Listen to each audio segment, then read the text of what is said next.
This podcast is part of the Big Heads Media Podcast Network. Go to bigheadsmedia.com for more great podcasts. Hello and welcome to Body Count, a history podcast where we gab about death and disaster through the ages, highlighting figures, single events, time periods, whatever it may be that resulted in someone, or as is usually the case, a lot of someone's dying. As always, I am your host, Jessica Manor, and again, as always, joined by my co-host, Says Bethany Skelton. And got so much energy. and of course, the lovely Kara DiDemizio. I have no level of energy as Bethany, apparently. And then I wanted to apparently read our intro like I am a slightly louder Ira Glass tonight. Apparently, I had the NPR vibes. I was feeling it though. Which is never how we do things here. I mean, Ask Lowry is kind of what we trade in. I'm the person that was always listening to NPR in my little banking office and got made fun of it appropriately. But because you can't be more pretentious than being a lender and then listening to NPR, it's gross. So really quickly, before we introduce, and yes, we have a guest, I think that is a theme that all of us are coming to know and understand here at Body Count over the next few months. First, I have to address our housekeeping, our one ask. Please, please, please, if you love the show, if you do not, disregard this, but if you do love the show, please go and give us those 5 stars on whatever listening platform it is that tickles your fancy.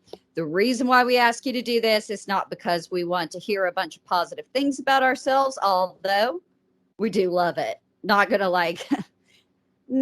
say we don't, but that being said, it helps us out on the business end and the back end a great deal. So if you love this podcast, please, again, I cannot stress it enough, go give us 5 stars and rate and review.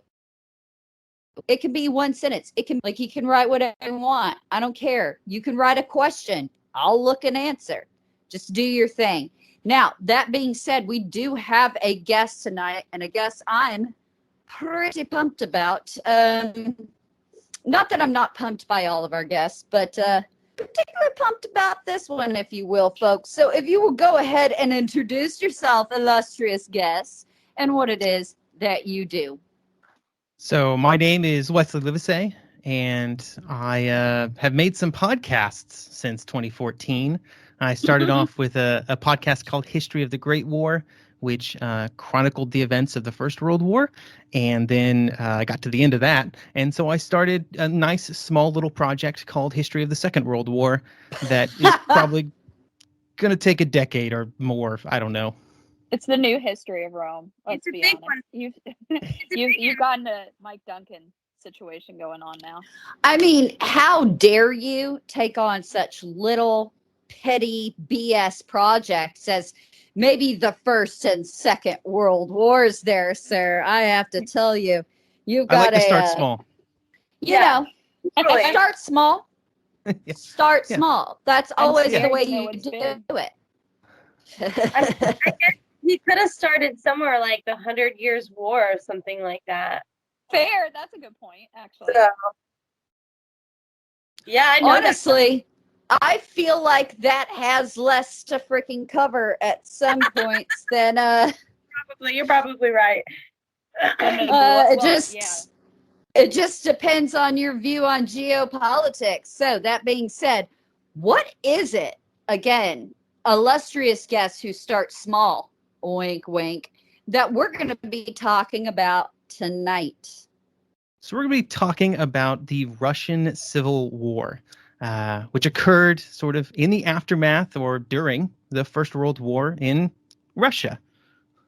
Fun. Which, really Back to quickly, Russia. viewers, I want you to all imagine the shit-eating grin on my face right now, because we're going back to my hands-down favorite place to go to. If I don't have something on the books for a particular week that I'm supposed to write about, where do I go? Why Russia? Of course. Again, everybody at Body Count knows this. So I am so happy to have you take me to my favorite place in all of human history, good old Russia. So let's dive in. Let's do this. Okay. So, first of all, I want to talk about why the Russian Civil War is so confusing before I start talking about the Civil War as a whole. So, It's a good disclaimer, honestly. It is. There's more It really facts is a than you think. Oh shit! A fantastic place to start, sir. There's a lot of politics involved, Bethany. I'm already. I was a little worried you were going to dive straight in, and I've never been happier with the guests. Let's do this. So Okay. there you go. Thank you. I'm going to give you two reasons why the Russian Civil War is so confusing in no real order, but two reasons. First of all, there's a lot of groups involved with the Civil War. There are the Reds, the Whites, the Greens, the Blacks, and a bunch of national groups all over the Russian Empire who are trying to not be a part of the Russian Empire anymore. And in each of those countries, or what would become countries like Estonia, Latvia, Poland, Finland, you have little groups inside of those that mirror the wider conflict that was happening in Russia. So because of that, you get a whole bunch of people all disagreeing, but sometimes disagreeing amongst themselves as well, or with their own group. And sometimes they use, colors instead of any descriptors. So, what does red, white, green, and black mean? You can't really tell unless you know that's, the communists, the not communists, the peasants, and the anarchists in that order. Wow. And yes. For those that don't know anything about history, the best I can explain it to you is sort of if, despite George R.R. Martin's attempts to say that he's writing about the War of the Roses, I think he actually draws a lot more off of Russian history than he does necessarily English history. It's as if Westeros threw up on you, but in color schemes versus banners. So let's start there. And okay, Bethany, you got it? Okay, instead of banners and houses, this is like color schemes for whatever you believe. Yeah? Yes. Okay. That makes sense. All right. No, honestly, Kind of makes sense. I was really just thinking group. It's a group inside of a group inside of another group. That group doesn't necessarily belong with that group, even though they're all kind of in the same that's group. fair too. That's fair too.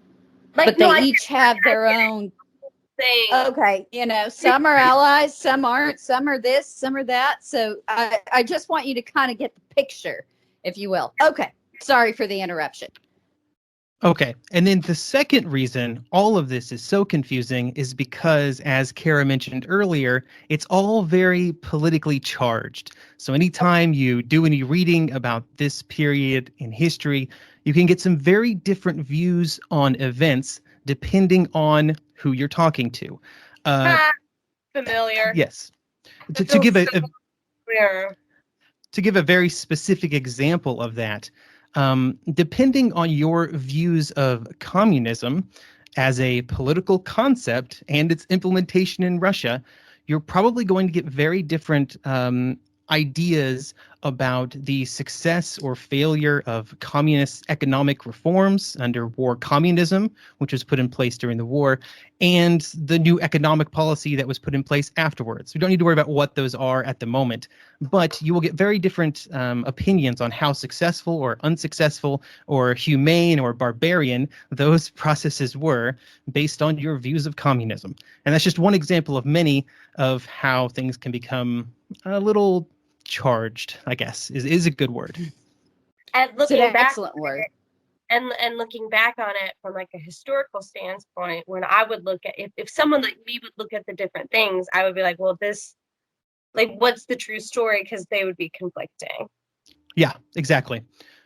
And especially if you are an English speaker, there is, if you're going to look at English sources, you're at risk. I won't say you're at risk of getting a very specific viewpoint on events due to the fact that this is when the Soviet Union is created, and that rolls into the Cold War, which, was going for 50 years or whatever. Mm-hmm. Wow. So if you're not careful, Oh, sorry. What he's saying is if you're not careful from the get-go, Bethany, you're already not objective, depending on how you source it. Okay. I was gonna say it really sounds like it's a matter of who you like, I guess from which ally or who had a stake in it. You know, like who benefited, who didn't benefit from what was going on, and their say. So it's going to depend on what you read. I mean, I get it. I mean, Precisely. Which Ghostbuster you call is very much going to matter in this situation. Right, Yeah. right. Yeah. People that he's going to mention to you, it's going to be the same thing. So Kerensky is going to have a different tale than Mhm. Lenin would have a different tale, and all the associated allies. And you have to remember too that in the period that we're talking about, a lot of Russians, especially certain affluent Russians, fled the country.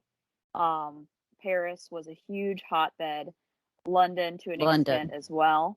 I Mhm. think Paris first and then London.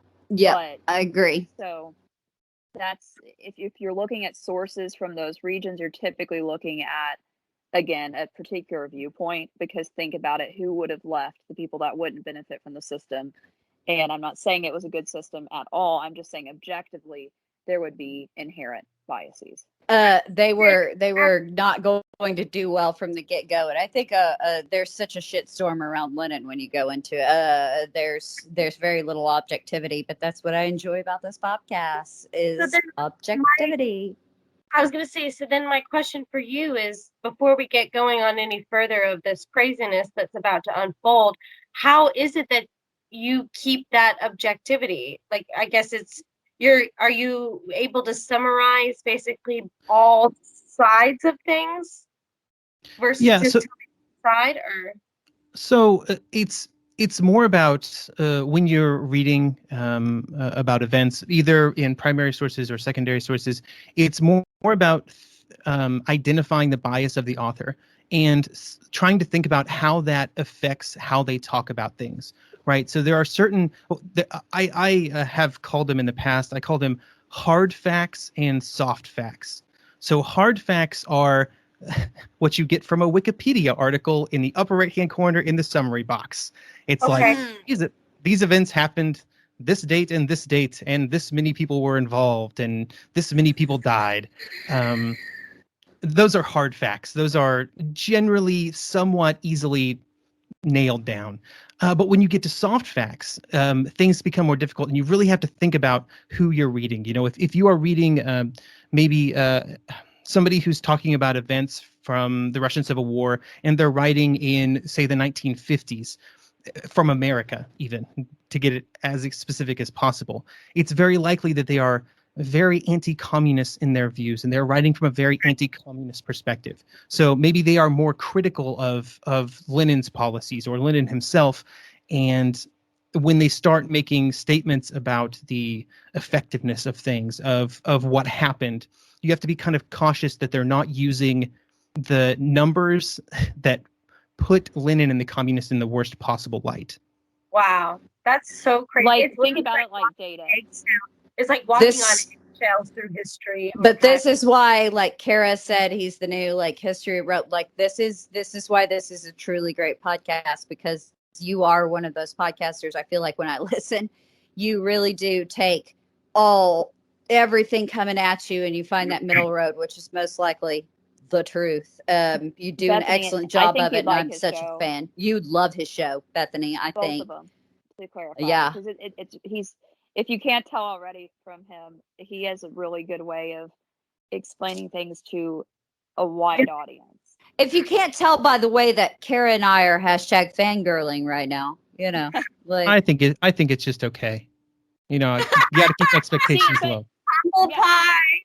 Yes. Well, to be fair, I mean, I can understand that, because you'd be listening to your own voice, right? I think we're all our own worst critics in a way. Oh yeah. But to go back to the point, though, I was going to say, to complement what you were saying, Wes, it's like statistics, right?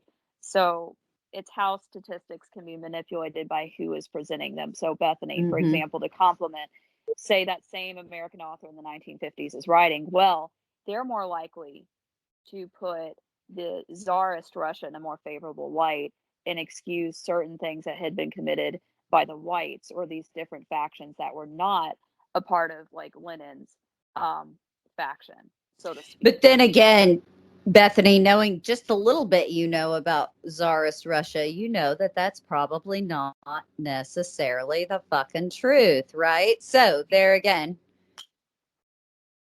what you're going to do. So let's get into it, because that was a proper introduction, and I'm very glad that you did that. Boom, you nailed it.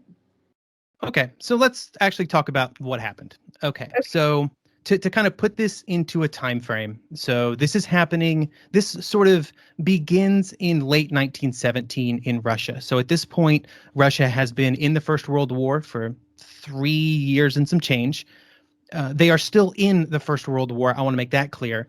And the Second Russian Revolution has just happened, where the Bolsheviks have taken power. There are a lot of people who aren't a fan of this, who eventually become the whites. But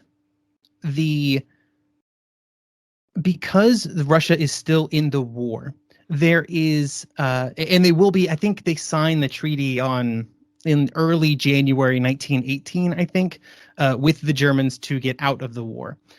The fighting doesn't really get going until after they are out of the war.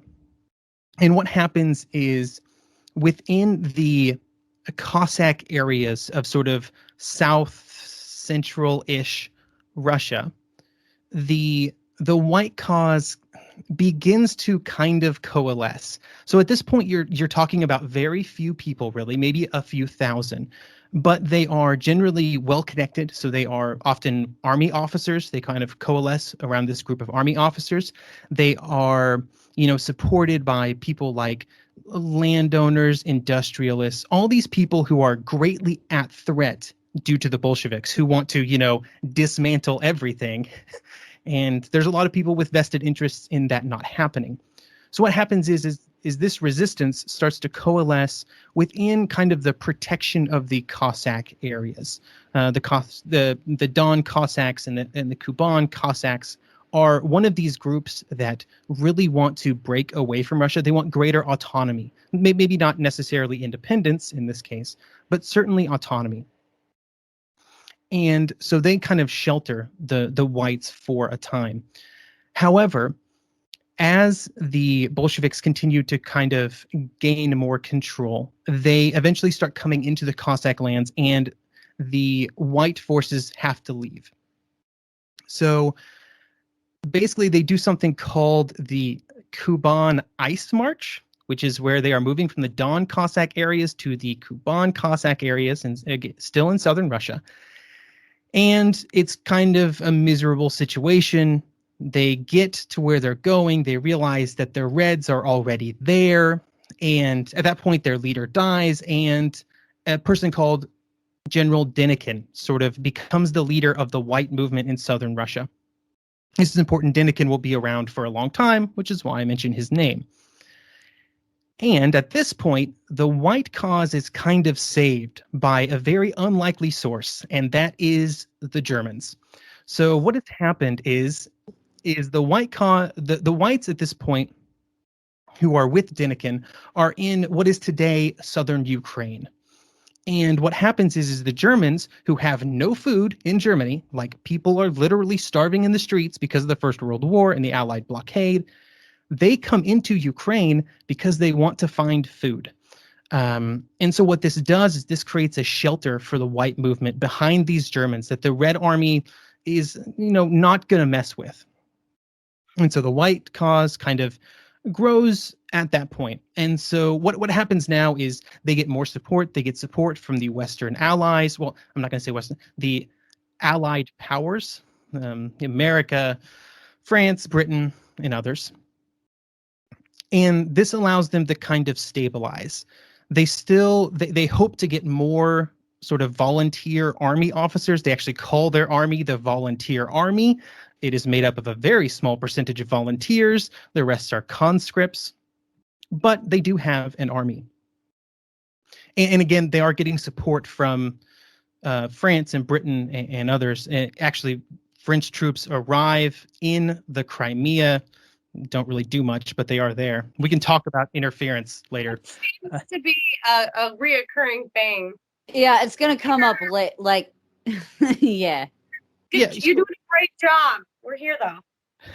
So I do want to throw out there that, you know, the troops that were sent, they were coming off of 4 years of their country fighting and dying in the trenches, and they weren't exactly thrilled to be going adventuring, you know, 1,000 miles away.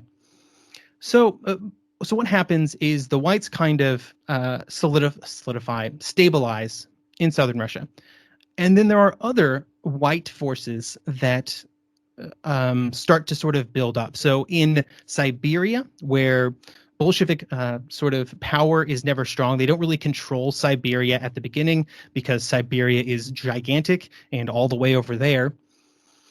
And from Siberia, this guy named Kolchak, General Kolchak, sort of begins to control a huge area. It's an area with like 12 million people in it. It's a huge part of Siberia.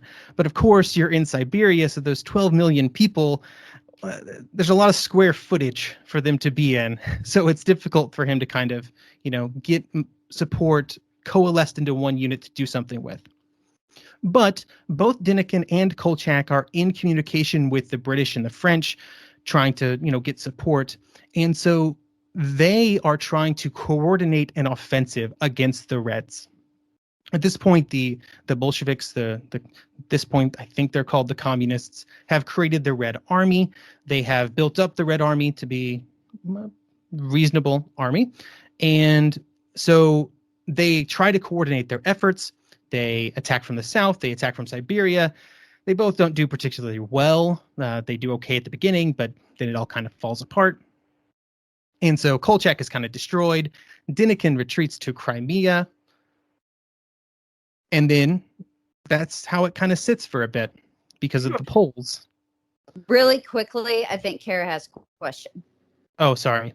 I should look at No.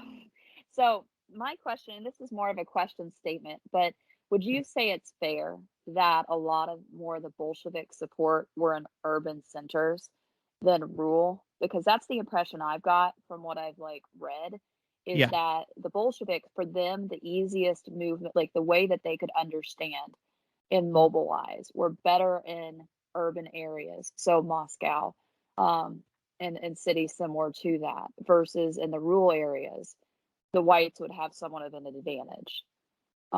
Is that correct? Is that a correct assessment? Or that is certainly a fair statement. I think what you see is when the war starts, the Bolsheviks are based in the cities. That's sort of where their revolution is based in. The workers is where they get their biggest support, and they have some serious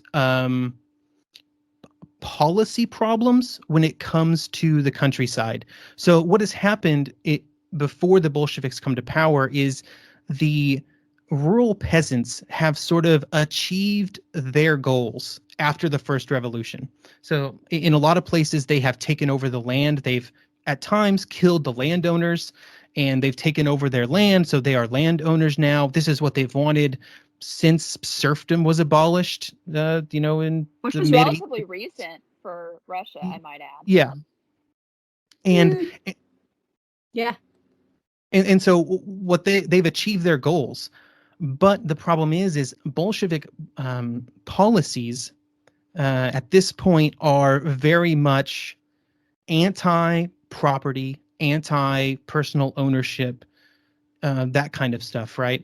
So the peasants resist that because we just got this land. We would like to keep it. And so oh my God. I am loving this because I was about to go in and explain all of this to Bethany, but you are freaking nailing it. Look at you, star guest, our new star guest. I can tell in Bethany's faces when like she's understanding it, if that makes sense. So like you're doing a great job because I can see, and you can see the pleased on my face, which very rarely happens when we have a guest. So you're freaking nailing it, sir. Yes, thank you. That's a great explanation. Yeah, and also like beyond just the policy problems, like they also the Bolshevik leadership just are people from cities who have lived in cities their whole life. They don't have a party organization outside of these larger urban areas, and so it's hard for them to reach out to those people, especially when you start including the problems that they will face during the Civil War, especially around food shortages. So food shortages were a big problem in Russia during the First World War. It's actually one of the big contributing factors for the Russian revolutions. And so when the Civil War starts, when the Bolsheviks take power, the food problems don't just go away. They still need food in the cities. And so the Bolsheviks are like, hey, we need food. Where can we get food? The countryside. Let's just take it. Which people are not a huge fan of. Yeah, I was going to say that. Because they need that. Which could have some echoes of a few things you might recognize today, Bethany. Mm-hmm. You and I being from very rural parts of the country and understanding where that conflict may lie with urban centers. So it's not a new concept. Yeah. And I think this is a great personification of it as far as like political. Oh my God, I'm so excited. Okay. I'm tuned in. And so the military stuff that I was mentioning earlier, the kind of ebbs and flows, what you get is the peasants caught in the worst possible situation, or peasants or just anybody in the countryside, right? So there are these armies moving around. They are fighting each other-ish, but they really need soldiers. So how do they get soldiers? They conscript soldiers. They conscript the people around them. And so what ends up happening is there are many cases. Go ahead. Like force them, basically? Yes. Okay. So I mean, I was like, and you either join us or we'll kill you. That sounds very, pretty much. Yeah. very Russian. Join us. Yeah. And to be fair, like I'm not going to blame this just at the feet of the Russians. Like this happens in a lot of places, but what happens in Russia? What happens in Russia is you get these two sides where, one side will move into an area. They will maybe take prisoners from the local community and hold them as like ransom for, the men who are conscripted into the army. Once you get in the army, discipline can be very harsh. Sometimes that's a little more lax than others for mostly disorganizational reasons. And so it's a very tough time to be a rural Russian at this time. Very rough time. Wow. That sucks. You're getting fucked from both sides. Yeah, So, and they're in such a horrible situation. So like reading this, so I also grew up in a very rural area of Northwest Missouri.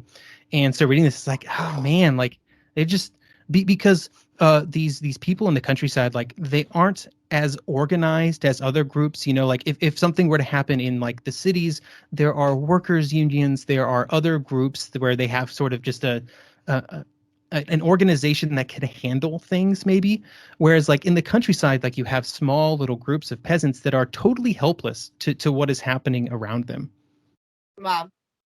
Like even okay, really quickly, like Bethany's familiar with the idea of co-ops. That did not exist. Like there's nothing for you to depend on and help you, if that makes sense. Well, especially since you're out in the middle of nowhere to begin with, and you're more focused on you're growing the crops and feeding people. And here you have, mainly it's just your family or, friendly neighbors from time to time with a harvest. Well, feeding yourself and just trying to make a living off of what you've got, and then somebody comes and says, "This is mine now." Well, it doesn't seem like a fair shake or a fair, I'd be like, "Bitch, let me see your hands. Where's your blisters? Okay, you didn't toe this land. You didn't do nothing. You didn't do none of work." But to be fair, that's everything they knew before that. So it's not that far out of their way of recognition of just because somebody's saying it's for you. It's sort of that same shakedown they've had for centuries. It doesn't really matter who's doing it. It's the same feeling and shakedown in rural areas. Right. And they also the rural areas are one of those, or the people who live there are one of those groups that don't really have a side representing them in the conflict. So you have, we've already talked a little bit about the communists, but the whites aren't necessarily going to help them that much either. No. They don't give a shit about them. Yeah, gonna and the whites are in this weird spot where they can't actually commit to, even if they wanted to, even if some of the white leaders wanted to, they couldn't actually commit to any real reforms to what was happening to the people in the rural areas, because they are backed by so many people that would be hurt by those reforms, right? So like the whites are heavily dependent on the landowners, the industrialists, the sort of businessmen of Russian society. And so that makes it very difficult for them to commit to real reforms, even though that could have been the thing that would have helped them as well during their attempts to gather support. Really quickly, can I say, Bethany, let me explain this to you in simplest terms. They're going to still view these people as fucking serfs. And that's ultimately how they want it to be, even though it's not officially on the books anymore that they're serfs. That mindset hasn't changed a vast deal. And then you've got on the other side, oh, we're doing this for your benefit. It will eventually be your benefit, blah, blah, blah, blah. And they're taking this. But either way, they're still fucked. Right. No, I was going to say, like, it's like, honestly, it sounds a little bit like damned if they do. Damned. You're exactly right, Bethany. Look at you nailing it. Nailing it. You got this. Yes. So, I mean, I understand why they would be like, well, I guess we're going to give up our land then. Like, what else, kind of thing. Like, it's just kind of like well, what else can we do in this situation? Yes, Kara. Can I just add, and this is more of a question this time, I promise. Would you say, like, the conception of the whites to, like, your rural, kind of disenfranchised from both sides, people was influenced by the participation of foreign countries? Because I would say, like, if I were a peasant in Siberia or wherever, and I knew that half the people on the whites were not even like Russian, that were people, from Britain or France, I would be like, okay, they're only interested in preserving the status quo, which already does not benefit me. Foreign assistance is a really interesting topic because you have to kind of look at it in two separate areas. So there's the like material assistance that is provided to the whites. So you're talking about supplies, weapons, ammunition. That is undeniably a benefit to the whites. It helps them stay in the war. But when you actually look at when troops are sent, so there's a few instances where troops are sent to Russia. There are British troops that are sent to northern Russia with the excuse that they are guarding war supplies that had been on their way to Russia when Russia exited the war. And they do a little adventuring up there, but they're never in numbers enough to really make a huge difference. There are French troops in the Crimea. They are sent there mostly against their will. They don't really help that much. I think they launch one attack, but don't actually get to the part where they're attacking enemies. They just walk in that direction for a bit. And then in Siberia, American and Japanese troops will land at Vladivostok for that's reasons. On the far east. Yeah, and then I'm that's not mistaken. Yeah, that's all the way on the Pacific. So Vladivostok is all the way on the other side of the Trans-Siberian Railway at Vladivostok. They also do things, but are not really super critical to the course of the war.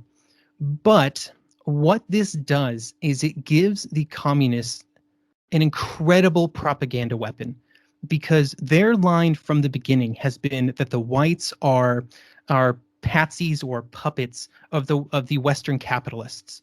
Right, the great enemy of communism, the Western capitalists, so to speak. Yeah, exactly. And so as soon as troops from Western Europe or from America start landing in Russia, it's proved, right? We are being invaded by foreigners. They are supporting these other people, that they are supporting the whites. And so it does make a meaningful difference. I don't know so much about the people in the countryside. I think there's a tendency to put too high of a level of like political awareness on a lot of people that are participating in the Civil War. A lot of people just are trying to live.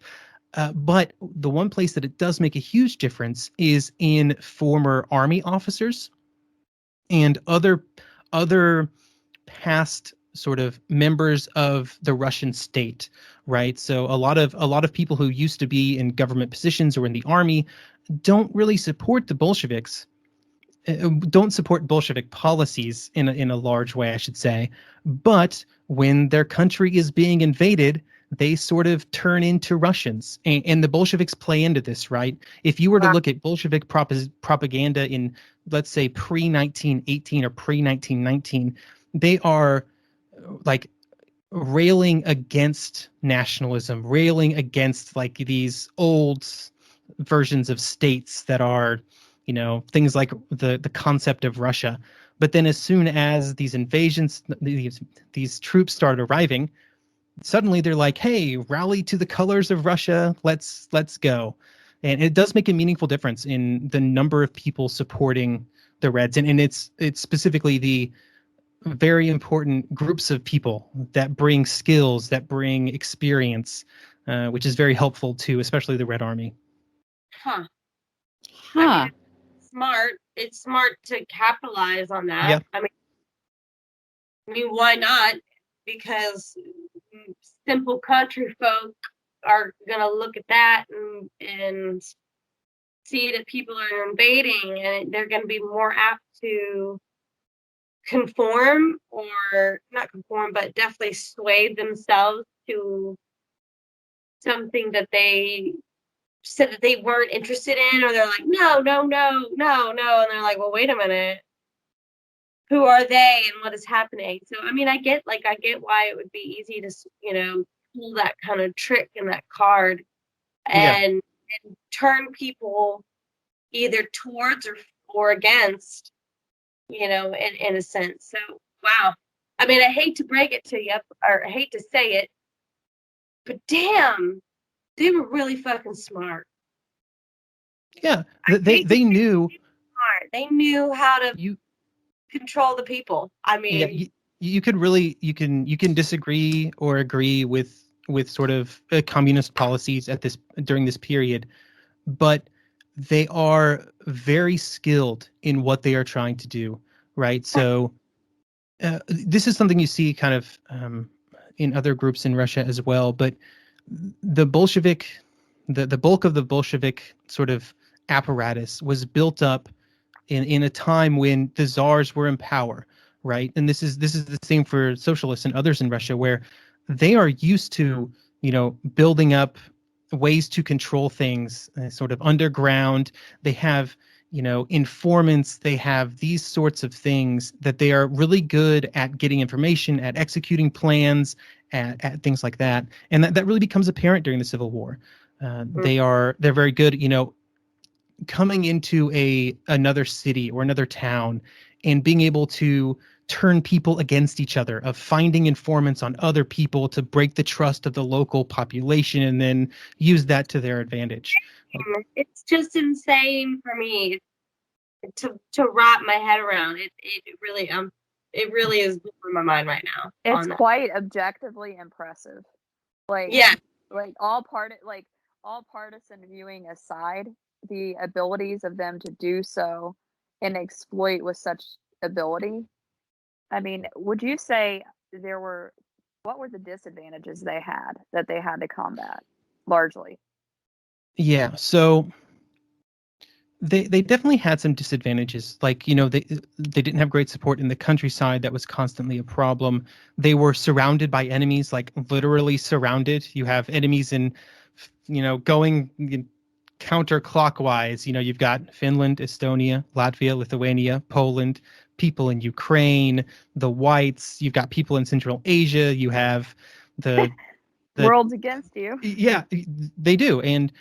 But at the same time, and they do have economic problems. They have huge economic problems that they do not have the ability to solve. Like, you can't puzzle your way out of the economic problems that they are in during the Civil War.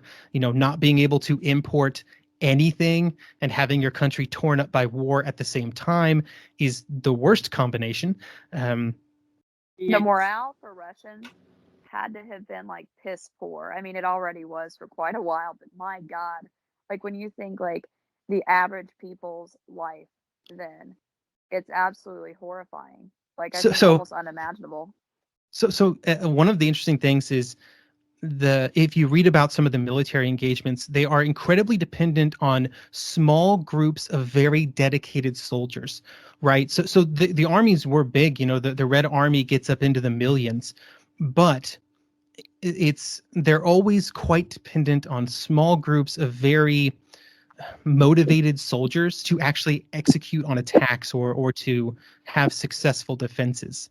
And that's part of it, right? Because it's challenging to motivate a huge number. So you just need some people, holding unimportant areas while you have your units that actually care about what is happening as your sort of your vanguard or your, shock troops. Yeah. That makes sense. That is Mark- interesting. That's different than most other conflicts, I think. Like, I guess what you're describing. So one of the more famous, infamous, something like that, events of the Civil War is the Terrors. So here you're talking about the Red Terror and the White Terror.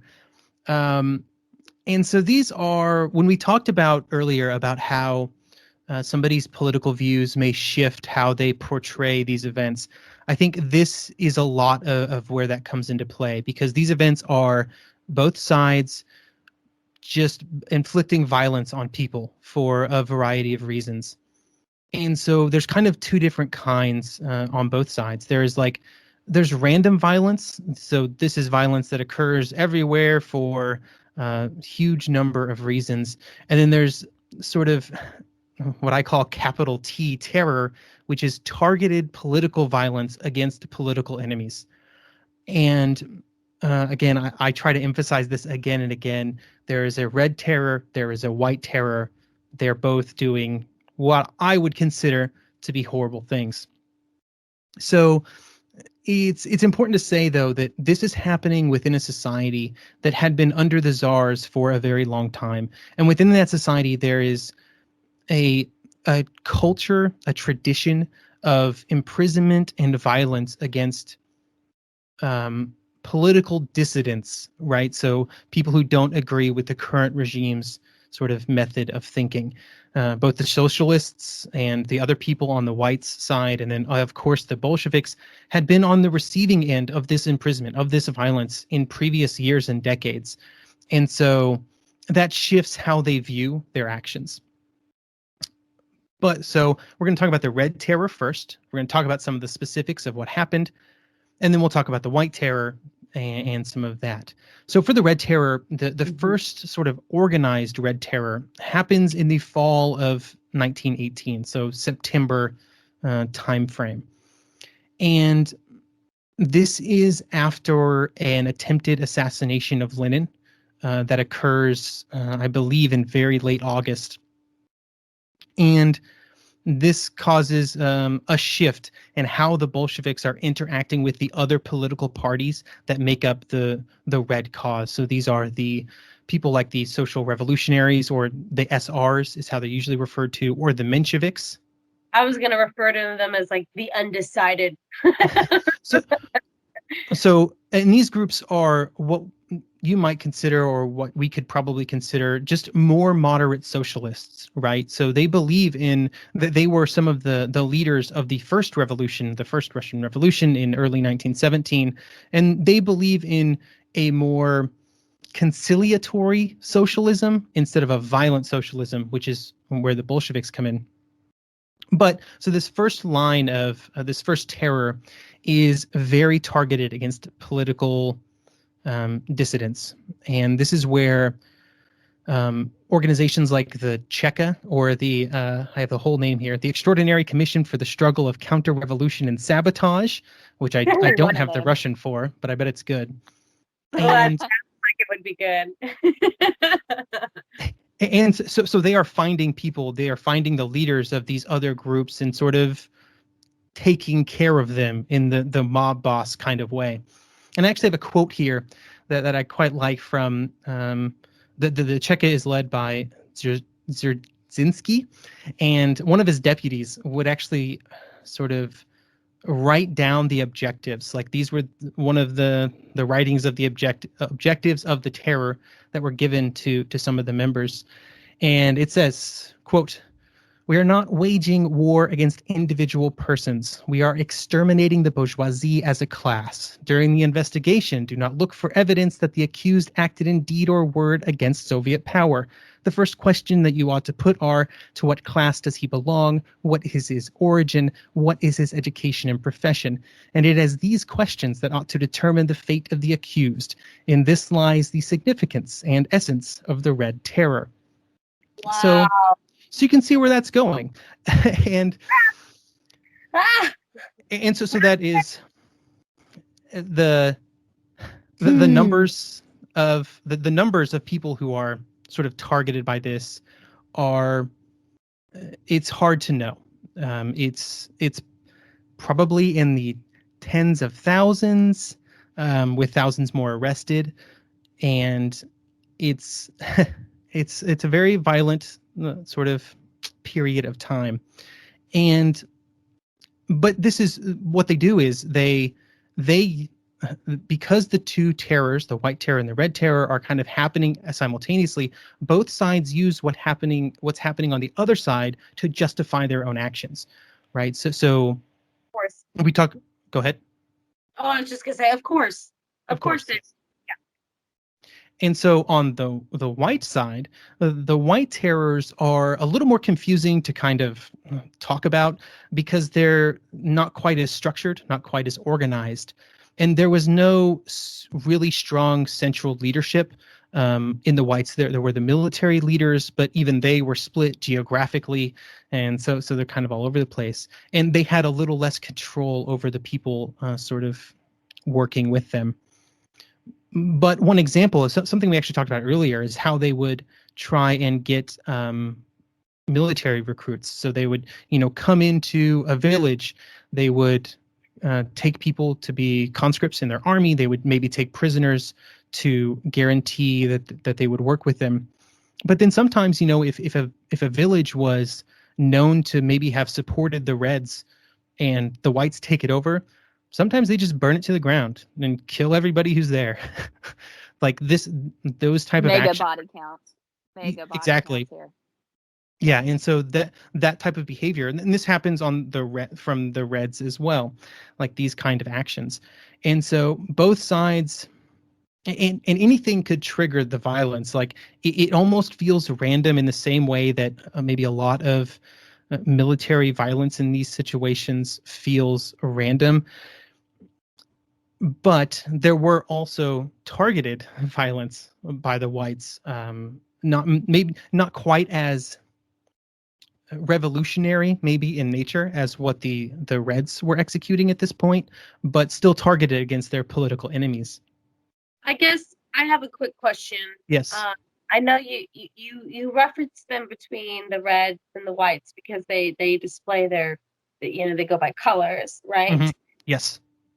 And what's crazy, and I guess maybe my question is, reading through history and accounts of these acts, how are they able to decipher between the two? Because they do seem to have some similarities when it comes to terror.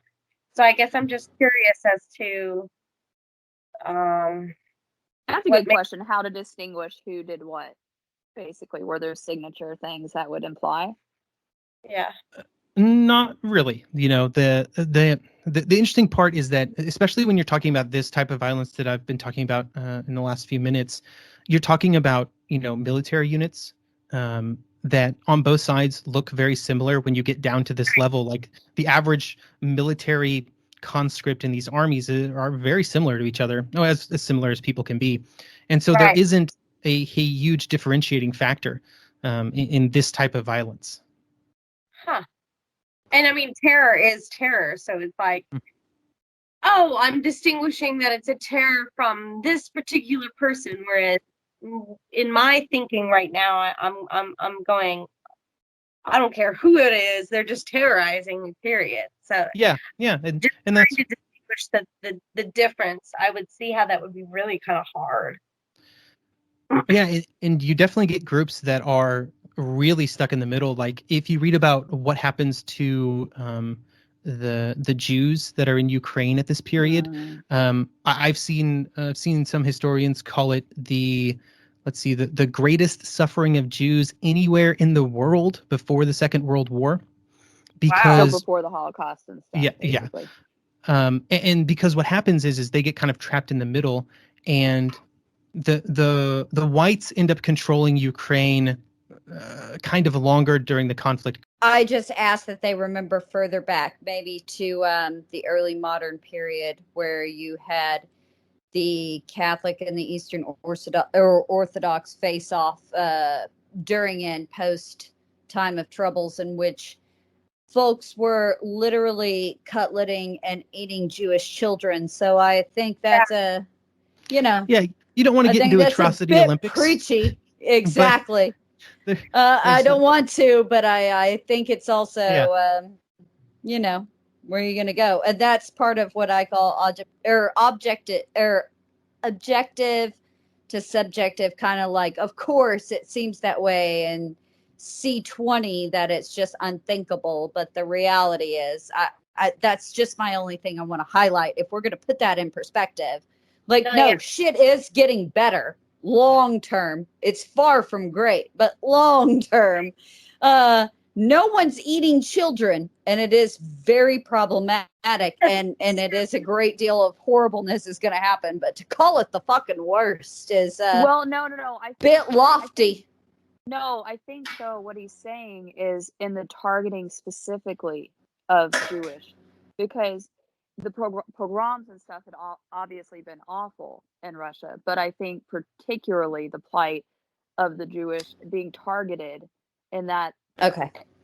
I don't think he was saying it in terms of like overall violence. I think he's. But I will put to those students of well, it doesn't matter. It doesn't matter. I totally get the point. Yes, absolutely. Yes. I will adjust my statement to say that it was incredible suffering that may or may not be the greatest suffering of Jews anywhere in the world before the Second World War. But you so can't what argue happens? With may or may not. Yes. And so what happens to these people is they are trapped in the middle, and the Ukraine is a really odd place during the Civil War because it's maybe like the most trafficked piece of geography, because you have the Germans who move in, as I mentioned earlier, in 1918. They are hunting for food. They come in, they install a kind of a puppet regime in Ukraine, but then the war ends, so the Germans leave and the puppet regime falls. It's taken over by the White Army, but they can't really control it. Like, they can be in the cities, but they can't control the countryside. And this is where the blacks, or the anarchists, under the sort of leadership of this guy named Nestor Makhno, sort of are the strongest. But as the White Army is under control of Ukraine, it's important to state that the whites see the Jewish people as one of the causes for the Civil War, right? Oh, wow. There is extreme anti-Semitism, and this is something that isn't limited just to the whites here. There is kind of globally, there is the belief that the Jews are at least partially to blame for the rise of communism in Russia. And so that just, I feel like the Jews in history just can't catch a break, like, ever. Like, I really. But to be fair, this is a much longer standing and older ideology. It's not something they woke up and that they decided to do that day. This stems back to early modern history, if you will. No, I get that. It's just like, at this point, I'm like, damn it, can't they just like catch a break? Well, it's not something that somebody suddenly made up. It's a long-standing belief in Russia, no matter what your political party fucking was. I guess absolutely. From like early modern to now, it's not a new scapegoat tactic. It's not something that they take into the Second World War. It's something that is long-standing.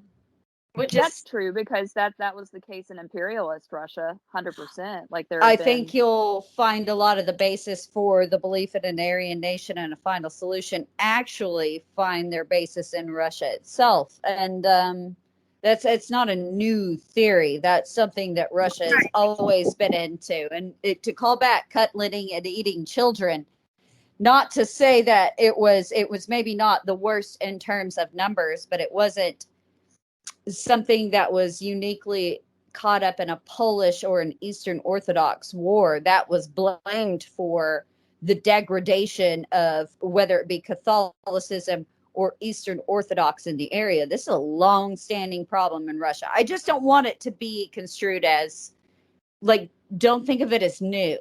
This well, is old. I never thought it as new. Honestly, from even just doing on this day in history research, I've discovered that literally every day in history, all the way back to like BC times, Jews have been persecuted. So it's definitely like, I'm like, damn, when are they going to be okay? Are they ever going to be okay at this point? Like, I mean, I just feel bad because it's like constantly, no matter where in the world we go in history, the Jews are the bad, quote unquote, people, and we must eliminate them all. And it's just kind of crazy. Like, not saying, please don't take what I just said out of context. I'm just saying, like, in general, it's just kind of crazy to hear it again in history. Like, here we are again. It's just kind of. no, I agree. Yeah. It's frustrating. So this violence happens, and in Ukraine it's not great. And then the Reds come back in after the Whites are kicked out, and they aren't that much. They are not gentle to the people of Ukraine. We'll just say that, and that will continue into the future years. But the one thing I want to leave with here on the terrors is, first of all, that the leadership on both sides knows that it's happening. They don't do things to stop it, right? So the white leaders, the white generals and leaders, they know it is happening. The communist leaders, all the way up to Lenin, there are orders with Lenin's signature on them, mentioning doing these type of things, and they both sort of how they portray the information of what is happening is different on both sides. So you get the communists who are sometimes very open about what they're doing, right? They are using it as a stick, right? They're like, look at what we did.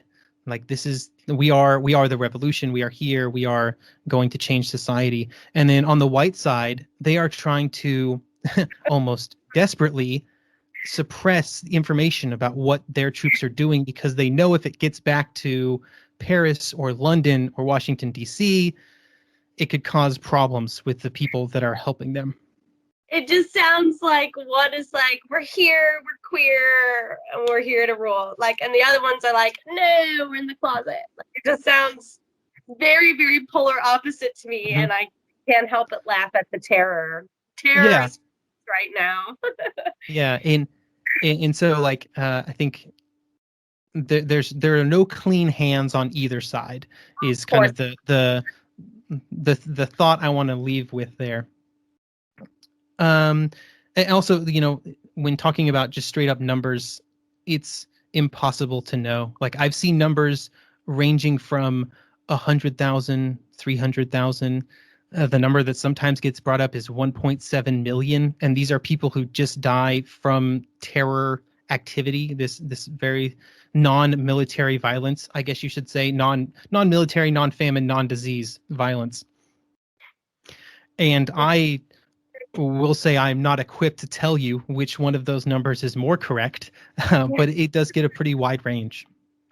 Well, and I feel like back then it would be kind of hard to like put a specific number, like an exact number on a historical body count. Let's just a lot. It's better than writing in the history book. A lot of people died. They're giving us at least, let's just.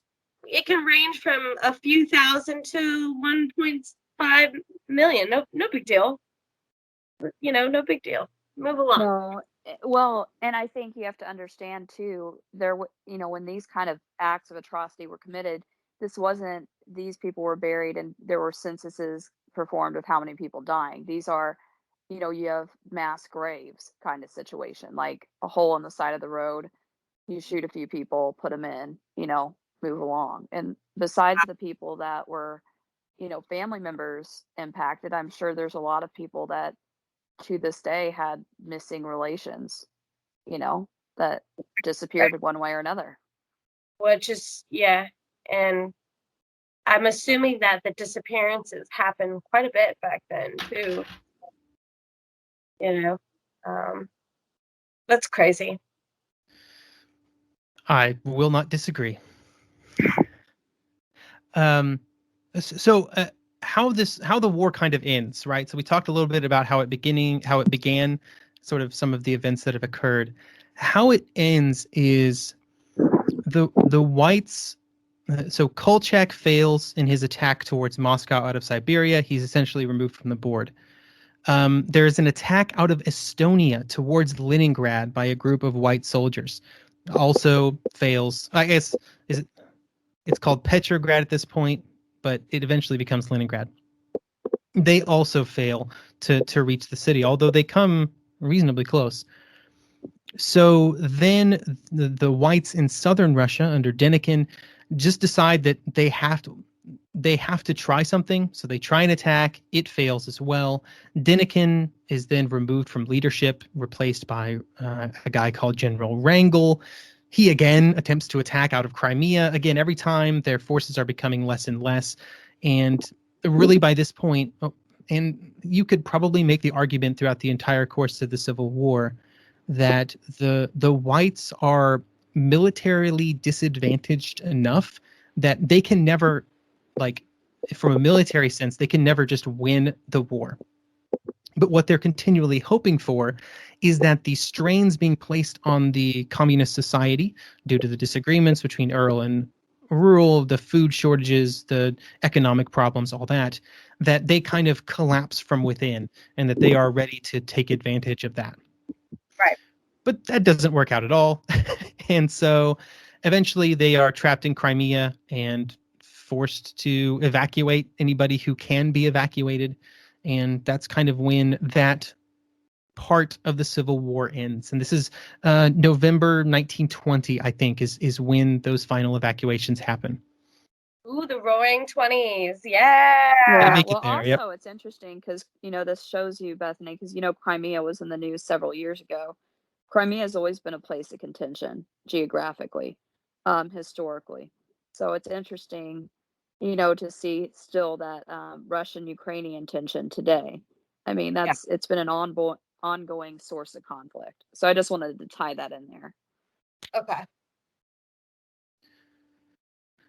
And so if we look at the Russian Civil War as a whole and to tie it back to the name of the podcast, Body Count, let's talk about sort of the numbers on these things, the top level numbers. We first have to have a conversation, I kind of forgot about this, about when the Civil War ends. When do you stop counting sort of deaths and casualties and things as Civil War and not post-Civil War? And so there is disagreement on this among historians because there's a few different ways you can look at it. So you can look at, well, when does the white opposition, the formal white, we have an army opposition end? You're looking at like November 1920 is what I said for that. Or do you have to look at when Russia made peace with all of the nations that broke away from the Russian Empire during this period? So you've got, Finland, Estonia, Latvia, Lithuania, and Poland all successfully break away from the Russian Empire. And that happens in, early 1921. You could also say, okay, when does Russia actually experience peace? And that kind of stretches your time period out into the mid-20s. Like they are chasing rebels in Central Asia, I think even until the 30s, that kind of originate from this time period. But if you take like the most expansive definition of that, which I think is probably appropriate, you're looking at, an end date of maybe late 1921, maybe even into 1923, when sort of the last major groups are taken care of. And by that point, in terms of overall, numbers on people killed, pretty variable. I've seen numbers as high as 10 million, around 7 million. I think I've even seen as high as 12 million. And most of those are dead, right? So you have maybe 1.5 million military wounded in that number from actual military confrontations, but the rest of that is deaths, either in military deaths or civilian deaths due to terrors or disease or famine during this period. There's a really big famine in Russia starting in 1921 that causes a lot of those deaths, which probably should be attributed to the Civil War, at least in my opinion. But famine is a historical thing, a historical move. It does happen, and not to mention it happens a lot in wars too. I feel like every time we talk about a war, there's some form of plague or famine or something that wreaks havoc amongst the people. So it's like, how many people really did die from the war? It's a companion of armies, always, Bethany, when you have that many people together drinking shitty water and shitting in latrines. Like, it's always going to accompany it. Yeah. And even if you give the most generous sort of assumption about what would have happened to these people who were experiencing famine due to weather and other reasons, even if you give the most generous sort of interpretation of how they would have been helped, it's difficult to know whether or not it would have made a huge difference on the number of casualties because of sort of how things were treated. Excellent fucking point, actually. Yeah, oh my God, that's such a great point. Yeah, you're exactly right. Who would have? I mean, it was coming. The one thing we know about Russia, Bethany, it always has bodies. And it always has endless amounts of people. It's the way it is. Let the bodies hit the floor. I mean, it's just a common occurrence It's a political body farm, I would say, almost indefinitely. And also, this is happening while and after Russia just came out of the First World War, where they had, 3 million deaths and 4 million military wounded during that conflict. Yep. This is one long conflict in Russia. There's no real break in between. So, plus, let's also look at shortage of supplies. If every other country has to ration during wartime, Bethany, let's go ahead and consider that. They've just been in a world war.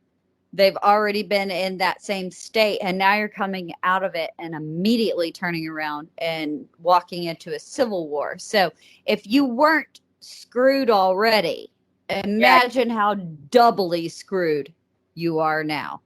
The political motivations for leaving the war on the Reds. That's what's one of the interesting things about how the Civil War devolves to me, because part of what you were saying, frankly, the abysmal casualty rate due to everything we discussed during World War I, part of what appealed to a lot of people was you have no skin in the game in this. This is an imperial war. That was part of what the Reds were selling people.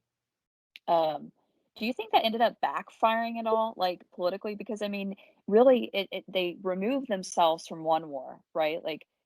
They're not fighting the Germans anymore. Great, right? But then they immediately are taken into a huge domestic conflict. Or did it just have ramifications on the Russians as a whole, and not just? I don't know. That would have been me as a peasant. Hey, you're taking us out of the war, but then look. Yeah, I think.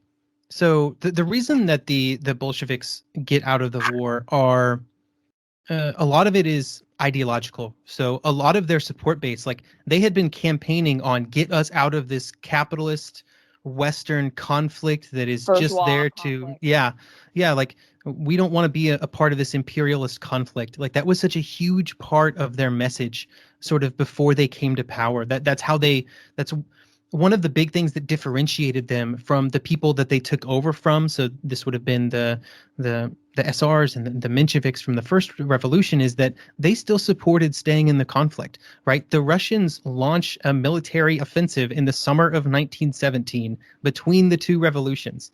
And so the Bolsheviks were one of the few groups within Russia being like, this war is worthless, get us out. So they basically they deliver on that promise. Like when they come to power, they immediately start negotiating with the Germans.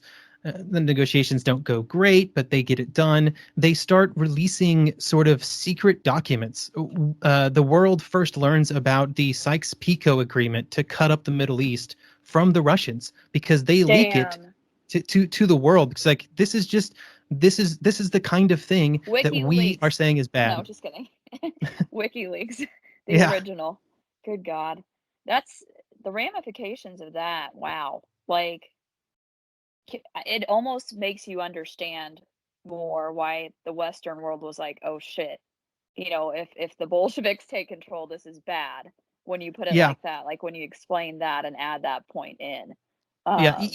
Even early on, there was a lot of real concern from Western democracies or Western countries about what communism was and what it was doing to Russia, right? So again, like the Bolsheviks want to completely remake society. They want to destroy the old sort of structures of power and create their own. And there's a lot of people in other countries that don't want that to happen to them. And so that dictates a lot of their response. And I mean, it's interesting to note, I think that Marx would have been surprised that this would have taken off in Russia. And it's also important to note, having sat through a USSR class where we had to read Lenin, Lenin basically took Marx's ideas to a different level to basically adjust them for Russia, Bethany. So he wasn't like completely reading the Bible of Marx and Engels, to explain it lightly, right? Like he adapted it knowing and recognizing the unique challenges that Russia had. And tried to adapt it and use it as a weapon, so to speak, a political weapon, which obviously brought fruit, so to speak, for Lenin. Right. And honestly, I feel like if there's a weapon that they're going to use at this point, it seems that the politicalness is kind of the way to go. At this point, it feels like it's the only option. Do you think it was always obvious that Lenin would have been the leader? Like from what you've read?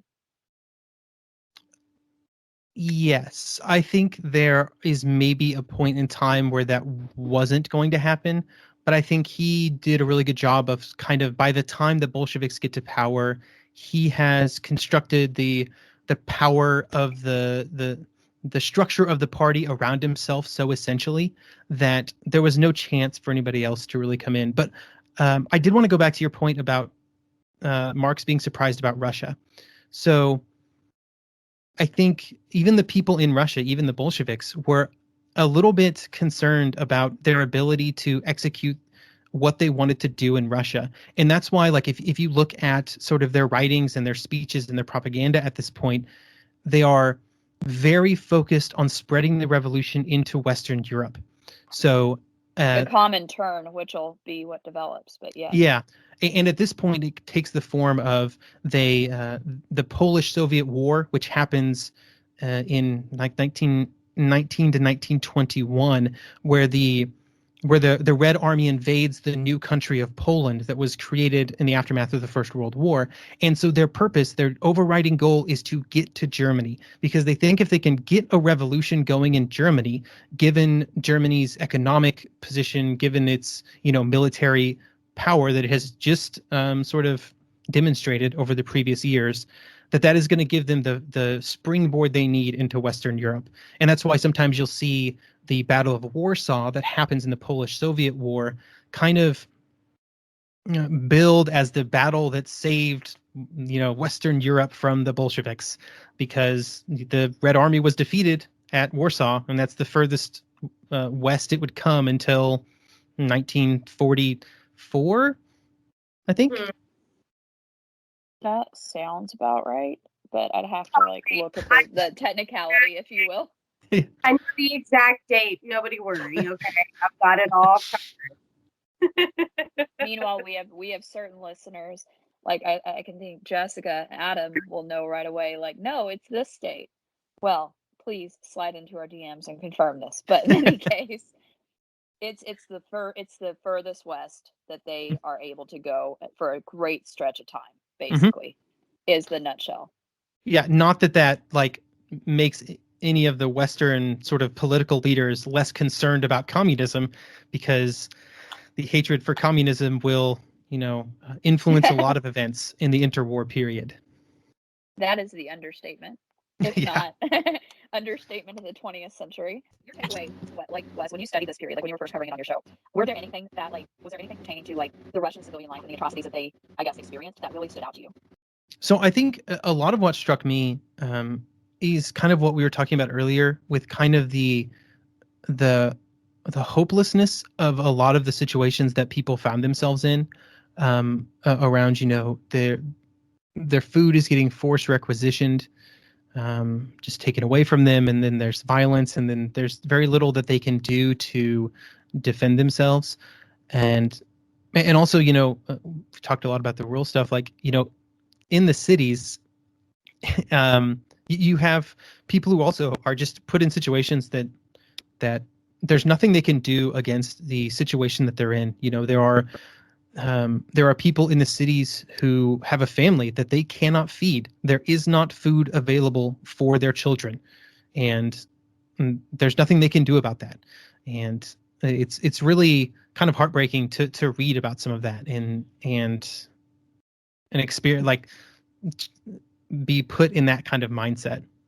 No, I think anytime I've studied like civil wars throughout history, that's one of the most striking things to me is how it impacts the civilian population, like your non factions. So the people that fall in between or accidentally become casualties in some way or another. Like I would not want to find myself that way. And even in a historical context, this is why we emphasize, I think, time and time again, time travelers, you do not really want to go back in time because you're not going to end up as a king in, an absolute monarch Europe.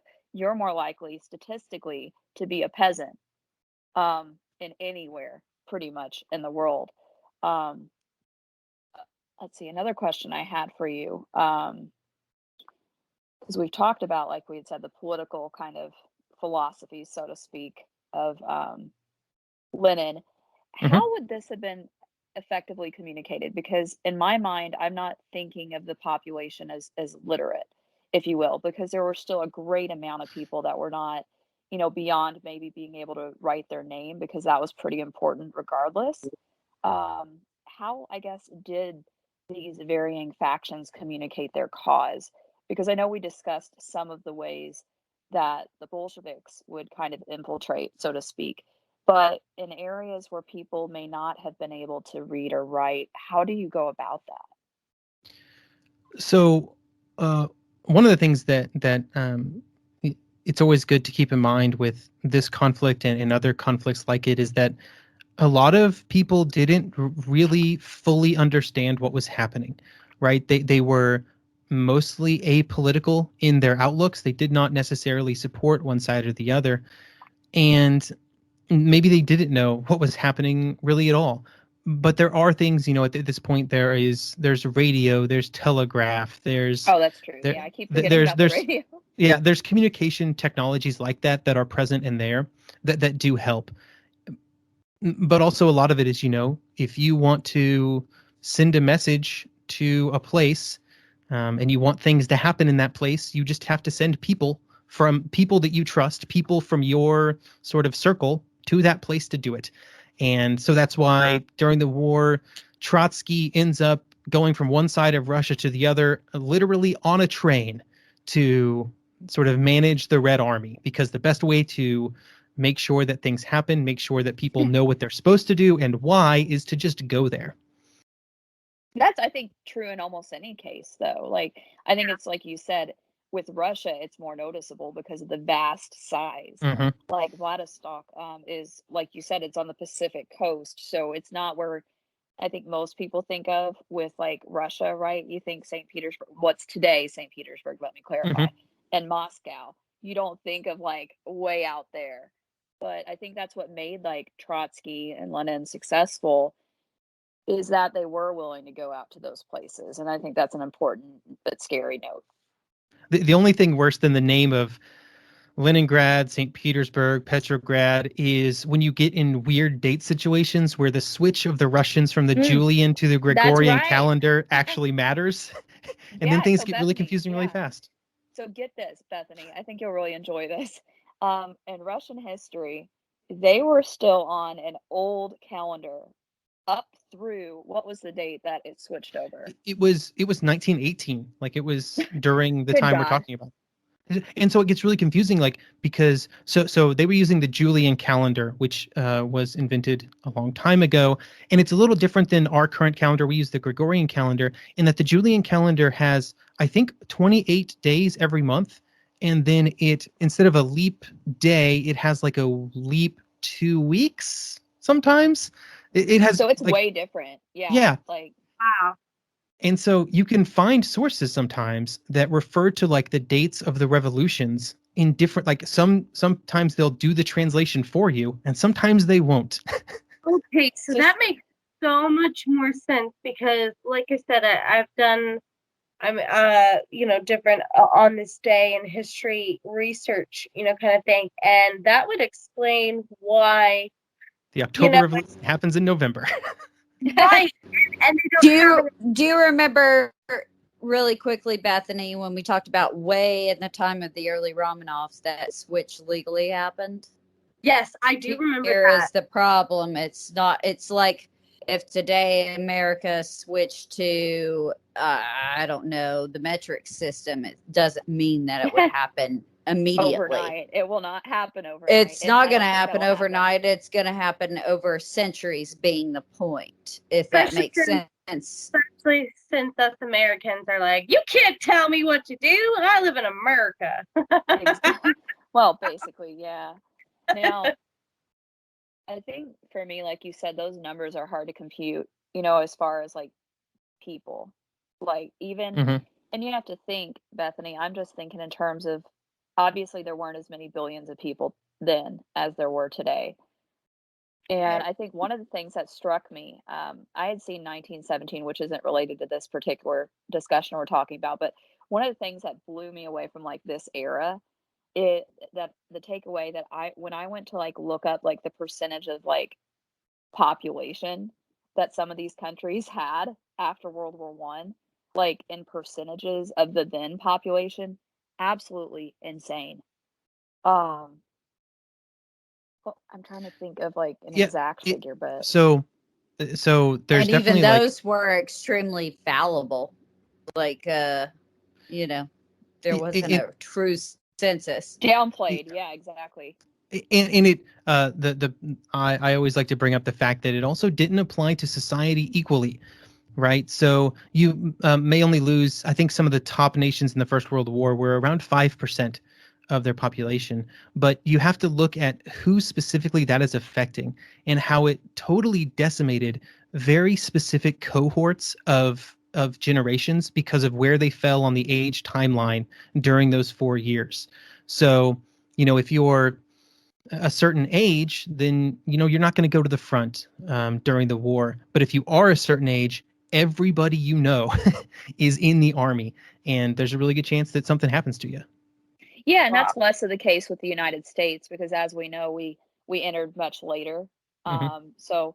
But when you look at a lot of the countries that had been in it from the beginning, you're 100% right. There's this conception of a lost generation, which gets coined in several terms, literary and otherwise. But he's absolutely right. Like certain, your young men of a certain generation are getting wiped. So there's a lot of societal ramifications of that, of course. You have a lot of women that are raising kids that are widowed, and it further strains economic crises, including in Russia, I can only imagine, right? Because then you have to have the women going to work to provide and be the breadwinner, and it's a whole. Again, I'm just trying to think of what it would have been like as a person on the ground level, so to speak. Honestly, it feels like same shit, different day. When this time period, There's parallels. Yeah. yeah, there's just so many things that I, even in this own, time period, that have led us up to it, and I know that are happening at the same time too. So it's just kind of like a mind-boggling, mind-blowing situation to understand and wrap your head around the fact that there literally is so much happening, and yet at the same time so many people dying, like leaving this world, and it's insane. And the scariness, I guess the scariness is where it's like getting worse. I mean, it was already scary, don't get me wrong. It wasn't like all of a sudden it was scary. It just is feeling like these people don't have a choice, and continually don't have a choice. I just have to say, Bethany, I mean, isn't in essence that the entire history of Russia, and that the people don't have a choice, my darling? Right. And I guess that's, again, no matter who's an advocate of the people, and I think that's an important takeaway, is that people never really get a choice. Yeah, and I feel like I've said this phrase throughout this episode, but damn, this sucks. Like, I feel like I have said that so many times since you started, and honestly, no, and what to clarify, it sucks for the people. The episode is great. No, yeah. Yeah, sucks for the people. The episode was great because I've been like, thank God I do this off of battery power, so I've been able to hear all of it and none of it. That's not what I meant.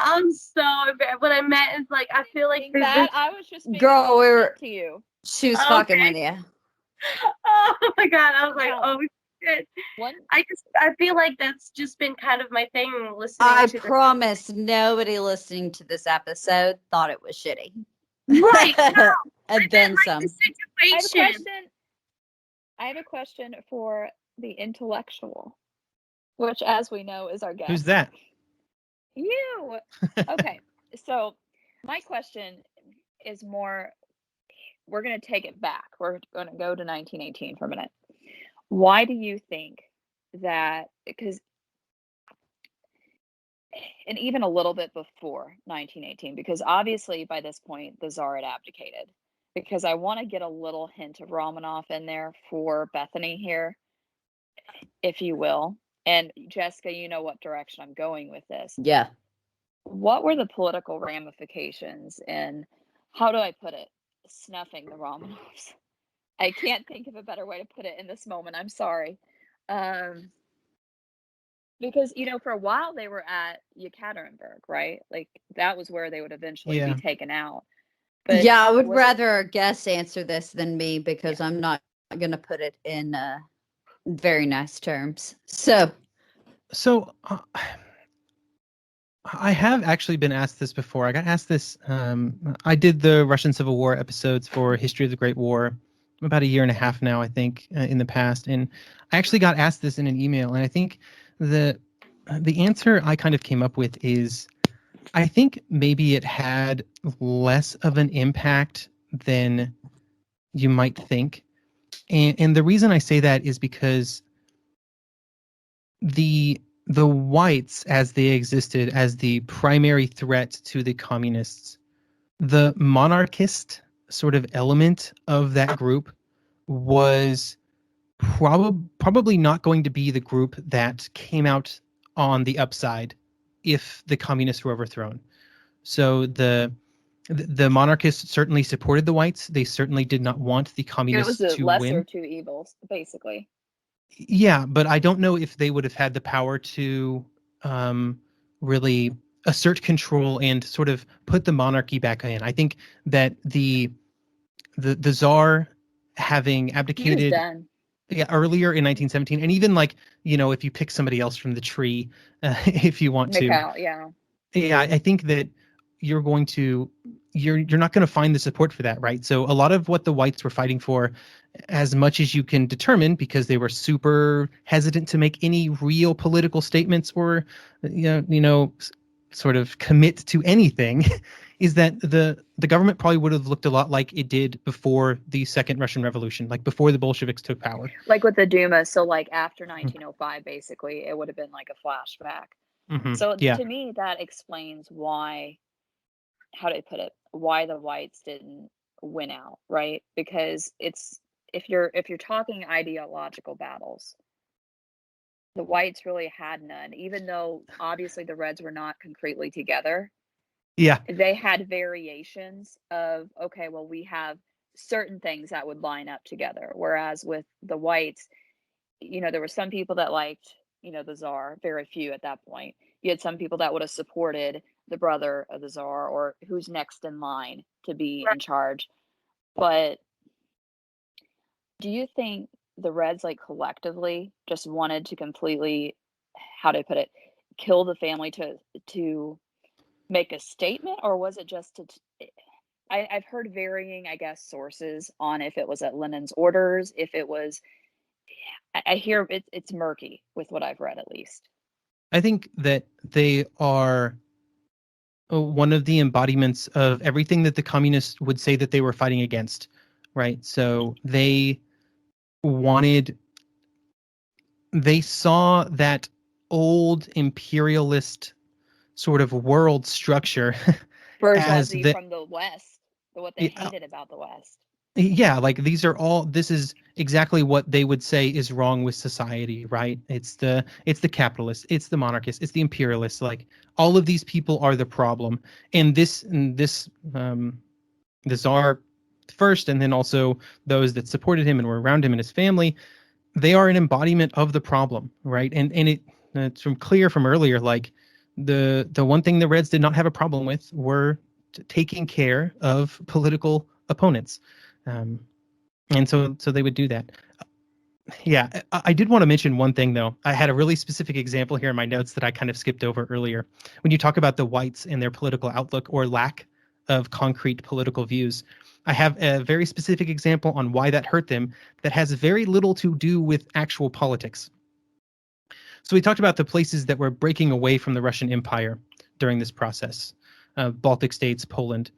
And so what happens to the whites is Denikin, this mostly happens when he's in control, he's stuck in the worst situation, because if he commits to their independence, they will help the whites. They will do their best to make sure the whites win.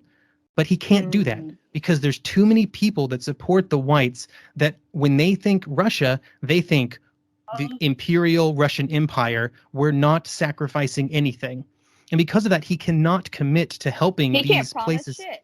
He cannot promise anything. And that totally kills their support for the whites. Like, and they still, like, they kind of don't actively fight the whites, but they certainly aren't doing everything they can to help. Wow. And that being said, I think both sides had a way of spinning things too. Because, for example, when we're talking about the Romanovs and what happened, well, I'll put it this way, they were very proud of taking care of Nicholas. But even they were like, should we acknowledge the family? There were kids involved, there were servants that wouldn't have technically been bourgeoisie, so to speak. I mean, the pets were taken out. So for a little bit, and up really until the bodies are discovered, there's kind of this murkiness about it. That's why so many conspiracies, I guess, evolved about, was there a missing Romanov girl? When obviously that wasn't the case. I don't think. If you see the pictures, there are pictures online, Bethany, of the room where they were killed. I don't see how anyone would make it out alive. And mind you, they withstood a lot of bullets because, and almost what I guess the Reds would say, the embodiment of the bourgeoisie, they had sewn jewelry into their belongings, which was, in my opinion, great body shield, but from the idealistic point, proving exactly the point that the Reds would have said, look at these people, they're going to try and escape with their, you know, shit ton of wealth that was exploited on the backs of X, Y, and Z. So, Wow.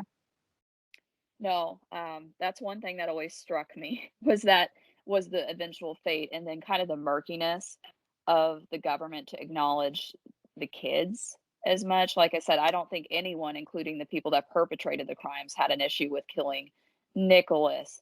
But they're even still, even for them, you couldn't argue like a 13-year-old was a political, like the women especially, because as you know, after Catherine the Great's dick of a son, women really couldn't assume any real power of authority. They couldn't become czar or czarina. So there was no threat from really the girls, sadly enough, in my opinion. Of course, the son of the czar, he had a bad go of it, so to speak. How do you think propaganda, I guess, the role of newspapers, because I know we touched on radio. Do you think newspaper was instrumental for both sides or primarily one? I would say primarily for the communists. They had a pre-existing sort of press structure that they had built up during the previous years, and they had a distribution system, and they were good about sort of controlling the narrative in that way, and it certainly was important to how they spread their message around the country. And it's complementary. Oh, go ahead, Bethany.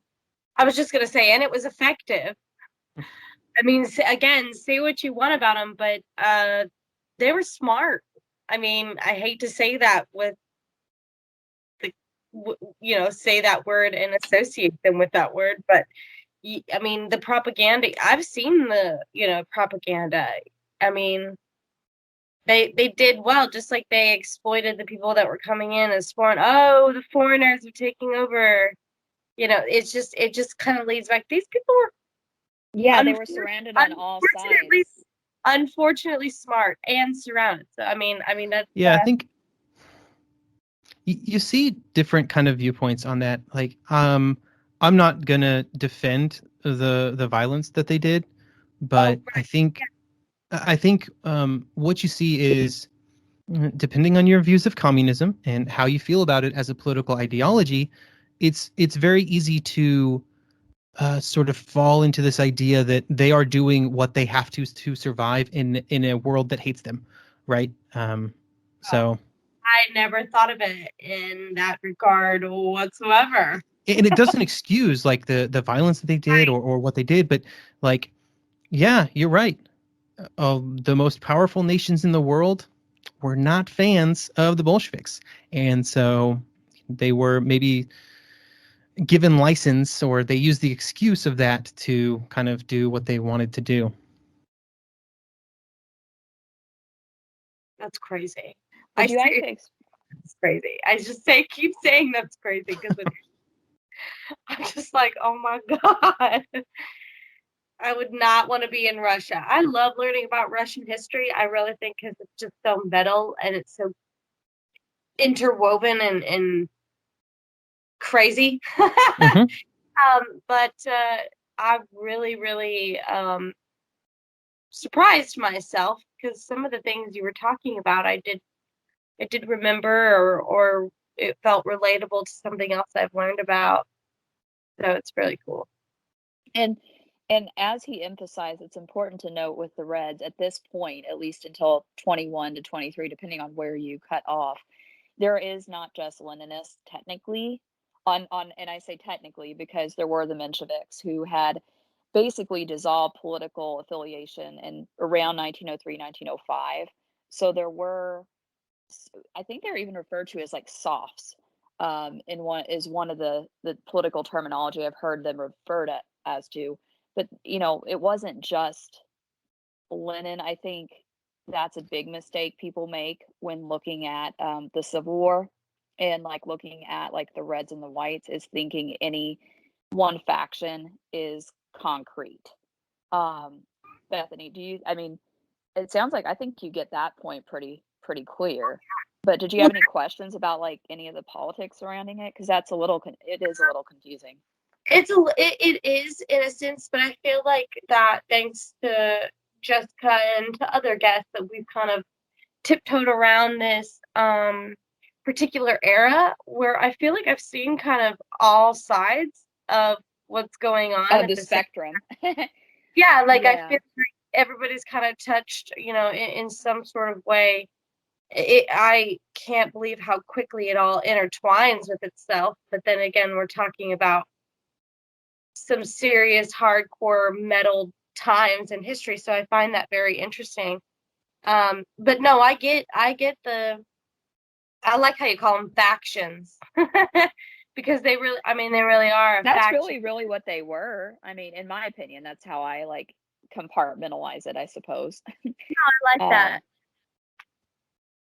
I'm trying to think. Yeah, so what you see is the Reds are like the Lannisters, right? And so I'm not going to go any further with that. That's as far as I had on that, but Because nobody really touches the Reds, and I feel like the Whites are. I wouldn't say that the Whites are like the star, the Starks or whatever, but like random.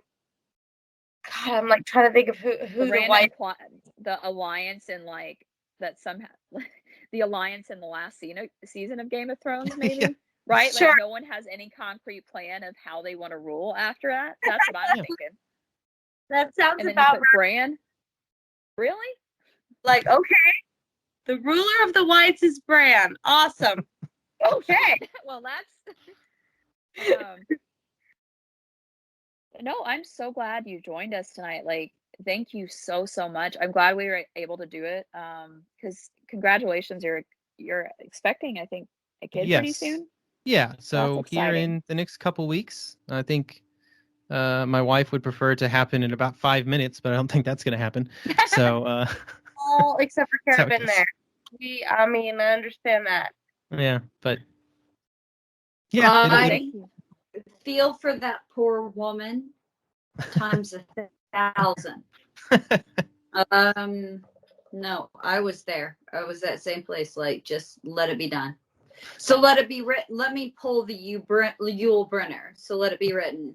So let it be done. Yeah, Fair. I get it.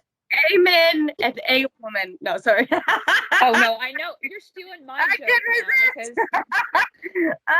sorry. Because I know how it is to be that big, awful, like version of pregnant, and it's just horrific. At least she's That's in a. why I've not decided to do it a second time. So God bless her. She's the bravest woman in all of the world. I feel like at least it's cold. I gave birth in August, and I was 5 days late. So in Texas, so it was hotter than two rats fucking in a wool sock. Is my. that's a very visceral That's image. a saying. That is a saying. I was going to say you sweat more than a whore in church, but that's a very Texas saying as well. So,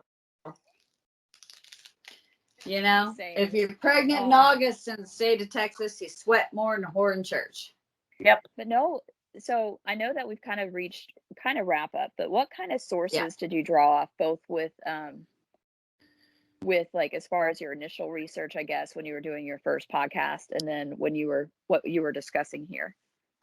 Yeah, so I think there are definitely options when it comes to reading about this period. I'd like to circle back to what I said at the beginning, in that if somebody out there is listening to this and they sort of dive into research, just kind of keep in mind, find the biases of people and kind of keep that in mind as you move through it. I think I read a lot of the more popular books along the way, things like, A People's Tragedy by Orlando Figes, which I think is probably the most well-known. He seems to not like communism very much. But then also... I wonder how that could be. Yeah. I also like to recommend a book called The Russian Civil Wars, 1916 to 1926, 10 Years That Shook the World, by Jonathan, we're going to call it Smiley, but I'm not sure how to pronounce the last name on that one. But that's just the Russian Civil Wars, 1916 to 1926. You'll find it out there. The reason I like it is because it does shine some light, as the title says, on kind of what happens after some other histories kind of stop in 1923, 1924. It kind of follows the story a little further, especially in what would become the Central Asian Soviet Socialist republics. I'm gonna have to check out the second one you had said. I had heard of the Orlando Feiges one, but I Yeah. had not heard of the second one, so I'm very intrigued, especially because I like the idea that, it stretches before and after, Mhm. because that tells me, oh yes, context. Context is I've not king. heard of the first, but the second. No, I agree. I don't know how you pronounce the name officially, and I but it is a work I prefer. It's absolutely Yeah. The things objective it's been and kind of astonishing in its scope. If If you, Jessica says it's objective, it's objective. it's fucking objective, okay? Like y'all know. Like and I don't haven't read any- read it. I haven't read it for years. I read it probably back in like 2017-ish. But the one thing I remember about it is that it does a good job of breaking out into its own specific areas. Like when it talks about the Greens or the Blacks or events happening in specific areas, it doesn't get lost in the wider narrative as much. Well, yeah, it doesn't get lost in the wider narrative, and by lost in the wider narrative, and you can stop me if I'm wrong. I think a lot of things get quote unquote. Hold on, let me get. I'm sorry, guys. I had to plug in after. There we go. I had to plug in after my power loss.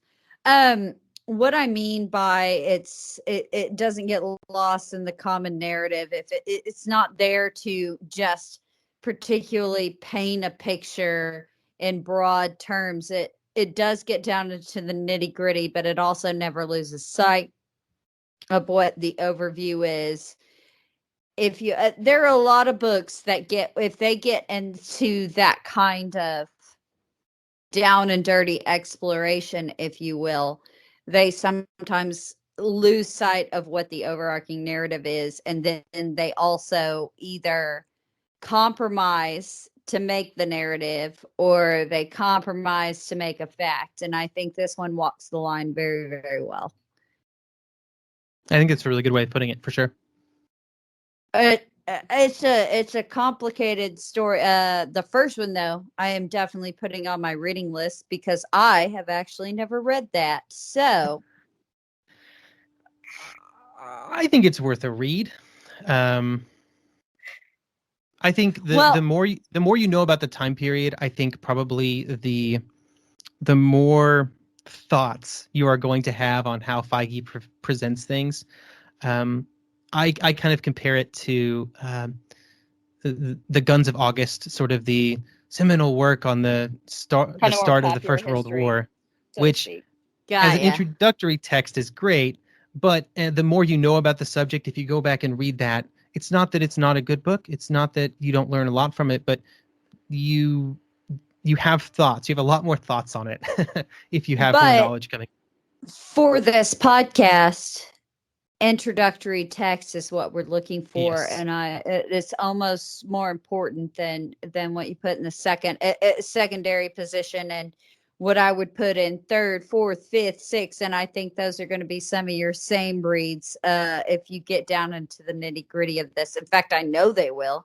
I can name off the top of my head, but the point is, I have never read like just a comprehensive narrative book because it's something I'm familiar with, which I think would benefit me a great deal just reading that. And I think it's going to benefit everybody out there, no matter what span of history you're at, to just get the basic narrative and go forth from there. So that whether it be that you're teaching it or just talking about it with your friends at a fucking bar, like you have a general narrative that you can present, because that's not something we've done on this podcast. It's not something that I've ever developed in a general narrative. And thank God for you, I don't have to because you killed it tonight. Yeah, and for anyone listening, he has literally 6 episodes on his first podcast dedicated Yeah, to that it. very Well done. comprehensive. In my opinion, between him and then now Mike Duncan exploring the revolution in his latest series, there's nowhere else you need to go for a podcast. I know you have thoughts on Mike Duncan, but for the same reason that Okay. the popular history is good, it's a good way to dip someone's toes into their water. Like, because, like I said, leaving Duncan out of it. Well, Okay. first, Fine. Wes All would be right. the first Well, wreck. Wes, you're Wes above is a Duncan. better fucking historian. Sorry. So, whatever. We can get into the Duncan shit to follow. I know, God I knows saw I your love a eyes. journalist. And I Okay, also want to sorry. add for our listeners that what I like about his first podcast is he doesn't just cut off at like 1918. So, can I ask you, when did you realize you weren't going to just end at well, the end, the traditional end of the war? Yeah. So what happened in my first podcast is I was doing a chronological storytelling of the First World War, starting in 1914 and going to the initial plan was the signing of the Treaty of Versailles, which happens in early 1919. But what I realized as I was researching about that is that, oh, wait, all these other things happen after the war. It expands. It butterflies out very quickly. You start talking about, oh, well, what ramifications did the Treaty of Versailles have on the Middle East? Okay, well, then you got a whole bunch of other stuff to talk about. What's happening in Eastern Europe. Why didn't Woodrow Wilson include that racial equality clause? And why did Japan come at us for that? Yeah. Oh my God. I just want to sing Aladdin's Whole New World. When you get to like the Treaty of Versailles, the way you explained like it opened up, I just wanted to start background singing A Whole New World. So I'm sorry. So to continue what you were saying, you were doing like you thought you were going to do Versailles and that was it. Yeah. At what point were you realizing, okay, this is expanding. Oh no, this is not going to be the end of the war? I think it was actually the Russian Civil War that kind of drove that a little bit, because what kind of ended up happening is after I was doing the Versailles episodes, got done with the research for that, I was doing some additional reading about sort of the consequences in Eastern Europe. And so that then led me into the Polish-Soviet War, which then made me be like, I have to talk about the Russian Civil War or the Polish-Soviet War. It's not going to make any sense. And I have to say that, the events of, let's call it 1918 to 1923-ish in Eastern Europe are some of the most fascinating things that I read about during that project.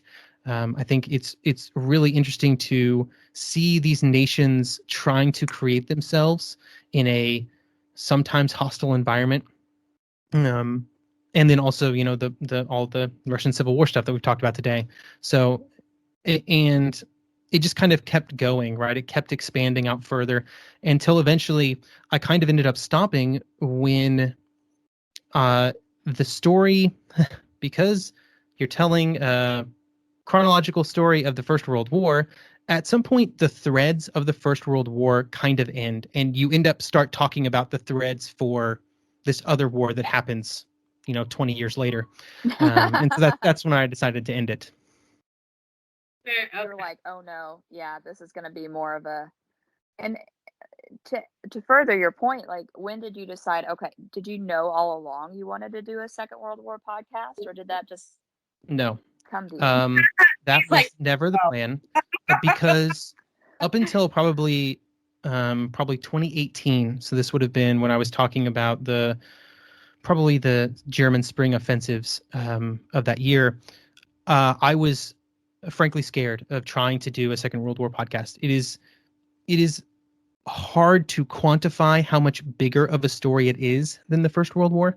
I think you could very easily spend 4 years of episodes just talking about the events in Russia from 1941 to 1945, whereas I spent 5 years talking about the entire of the First World War.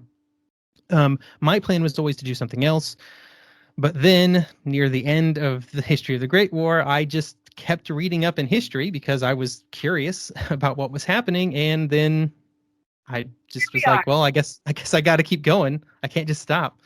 But there were other ideas that I was going to transition to that didn't end Ooh, up I'm happening. curious. What are you allowed to share what those ideas are? 'Cause now Sure. I'm It's like, like yeah, I curious. don't know if so I was going to do an exploration podcast, a history of exploration, but then somebody started one of those and essentially made exactly the podcast that I was going to make down to Oh some of my. the topics.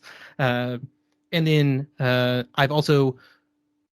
came very close in 2014 to making a naval history podcast that would have went from pre-Napoleonic until the end of the Second World War. Oh, that would be very fitting with, all the resurgence in Napoleonic history.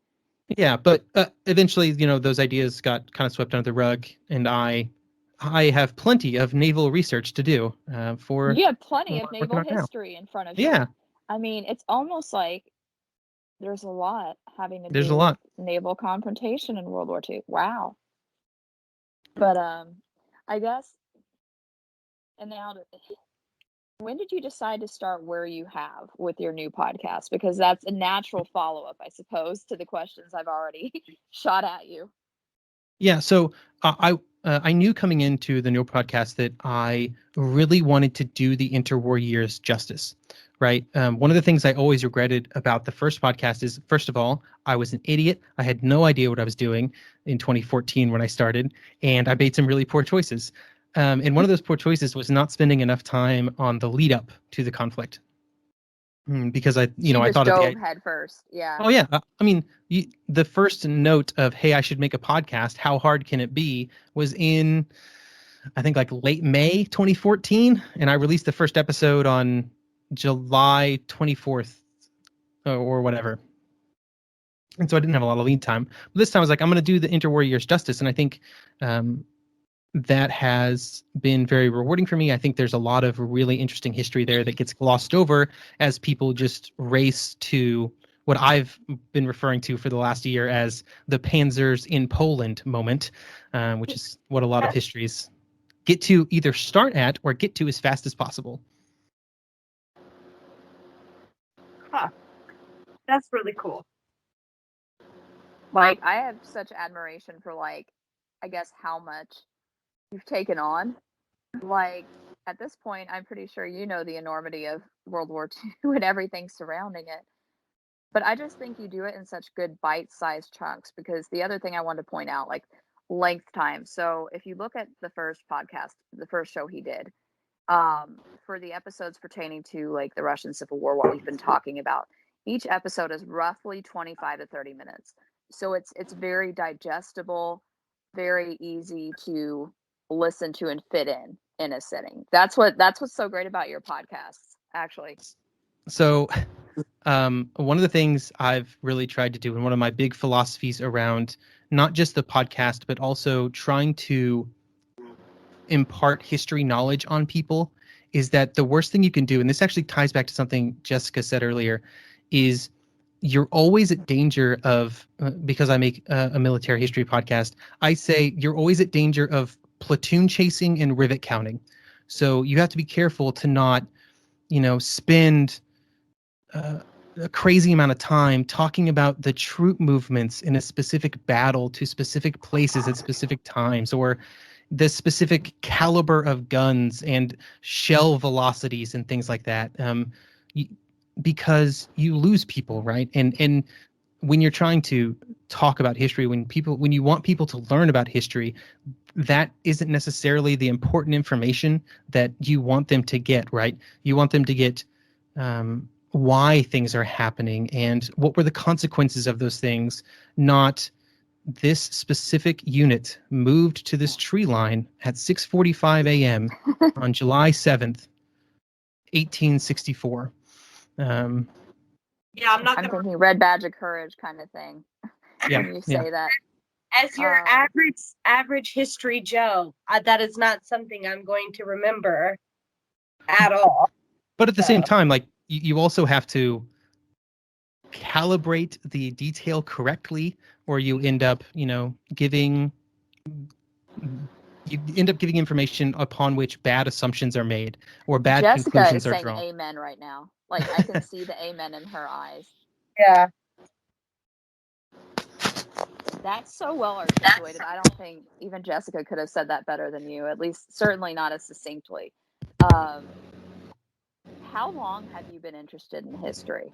Like, has this been a lifelong passion? Has this Yeah. been I was born in 1988, just to properly date myself. And so I grew up at a time when the History Channel had history. And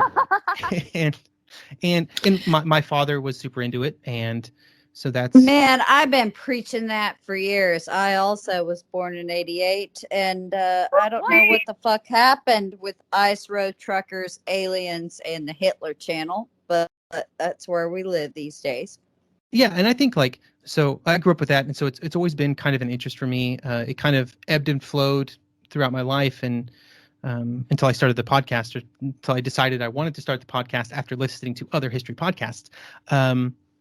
But I do think that like we are in something of a renaissance of easily accessible history of mostly okay quality, with podcasts and YouTube and things like that. I think hopefully that is really encouraging that interest that I felt, as a kid, watching the History Channel or playing video games, which is where I got a lot of my bad history from as a kid. And hopefully that's a Yeah. positive. That's true. I think you're right in accessibility to an extent because, I mean, think about like Jessica, you're writing the Kremlin for sources. That would not have been possible.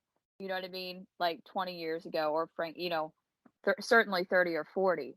Um, well, I no, you think would have been on a watch list then, but I think like as a person, so I have no academic affiliation or anything like that for my podcast. So I am heavily dependent on sources that are available. And even from that perspective, like not necessarily like the YouTube or podcasts or whatever, listening to them or watching them perspective, from like a doing research perspective, we're also at a very good time in history.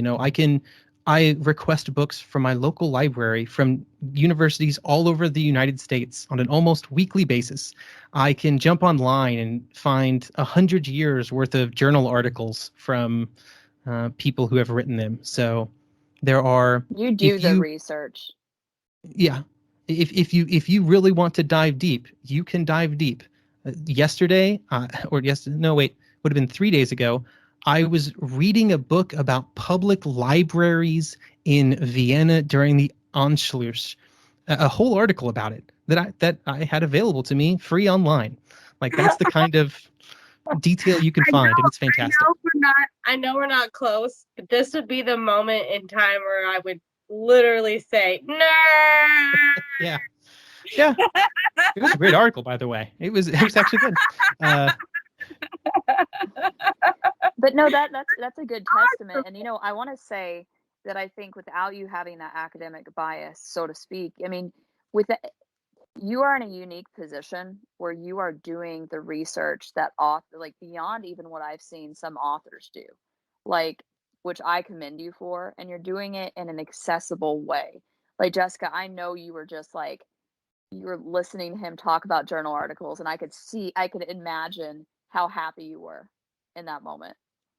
Like, and it shows to me the testament of how important it is to not just have the same kind of people on shows and the same kind of people talking.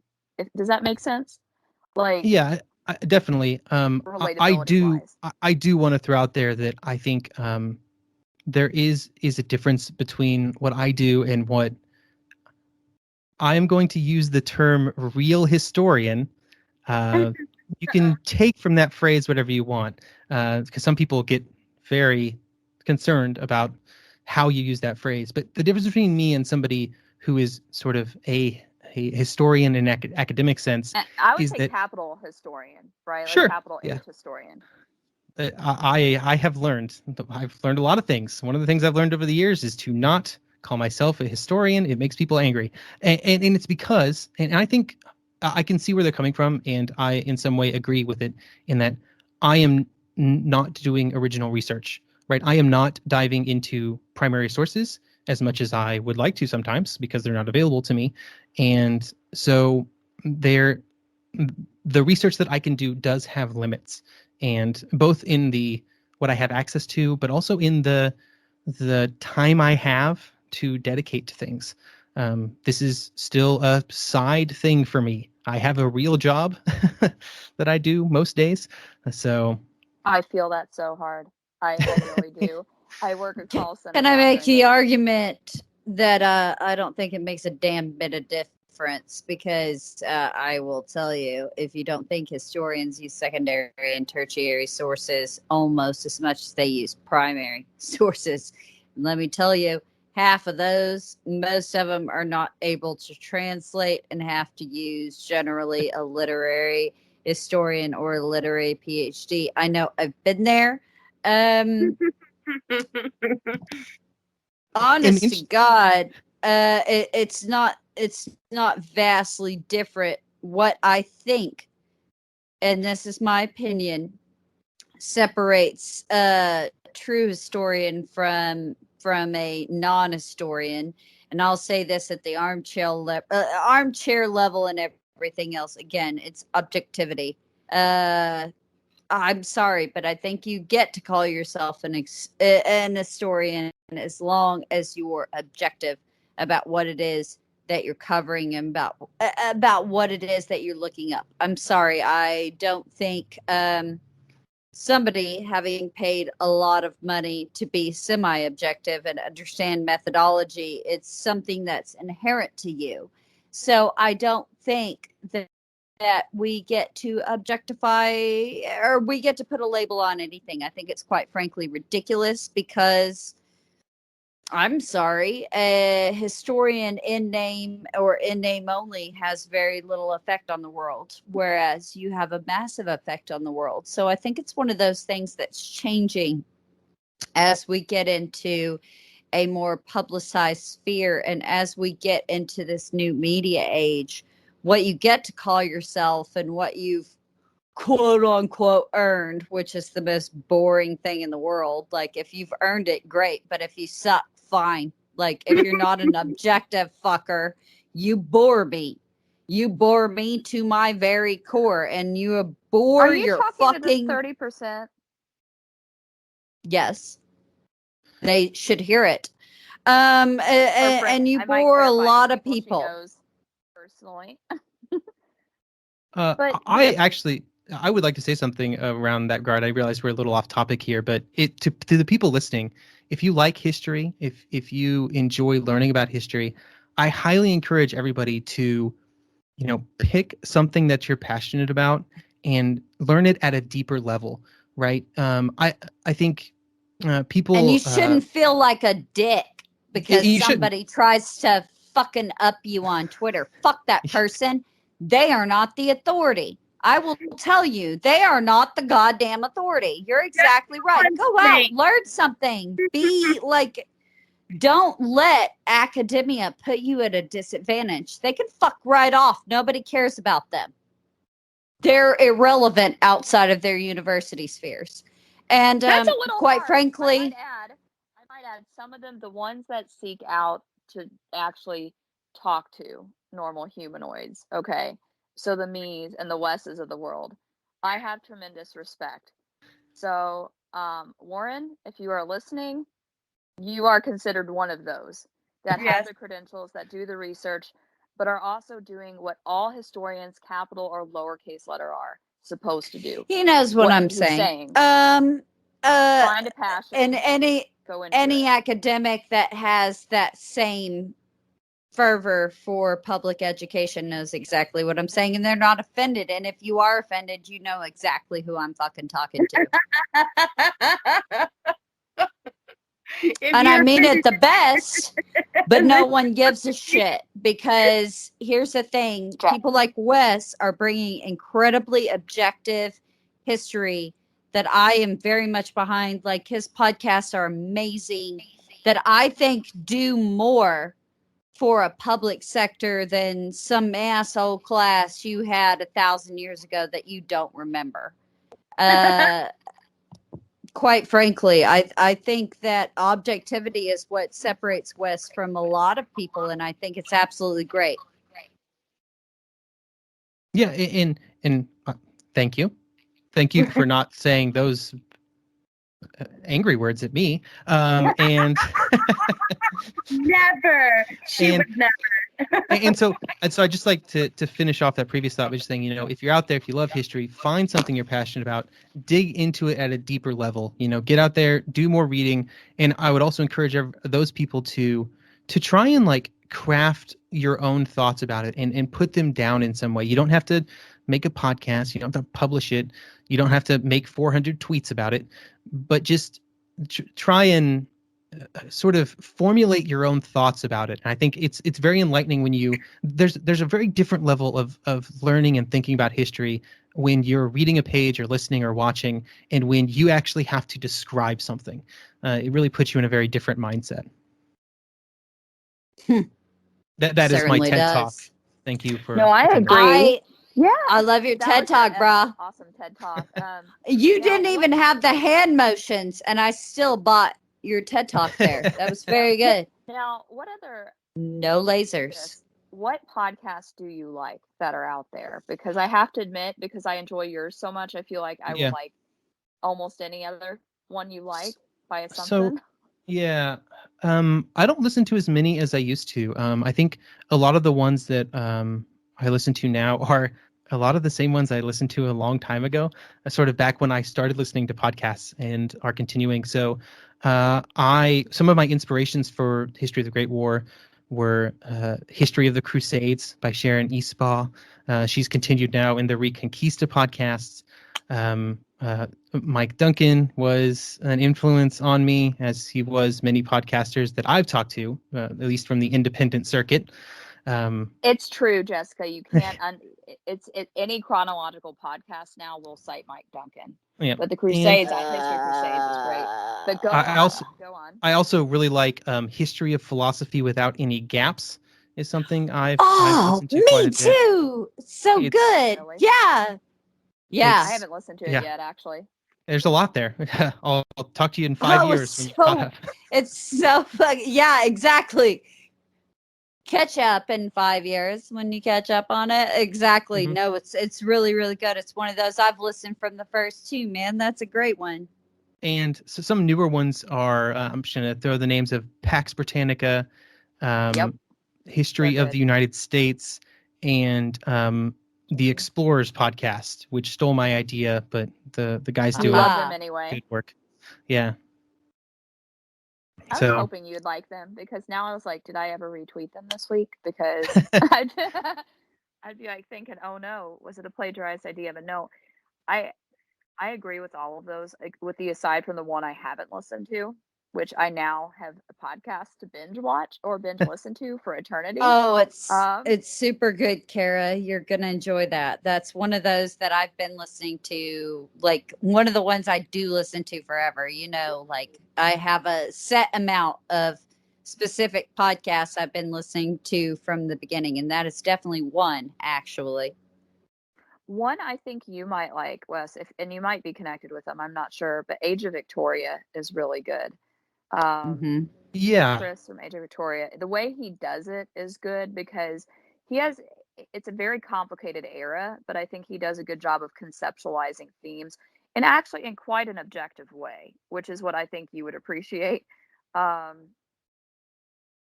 to think of other ones that I listen to because I feel like my mind is blank. I asked you the question and now I'm like, yeah. if I was asked it, I'm not sure what I would say anymore. I think for me, I actually had to cut down a lot over the last few years.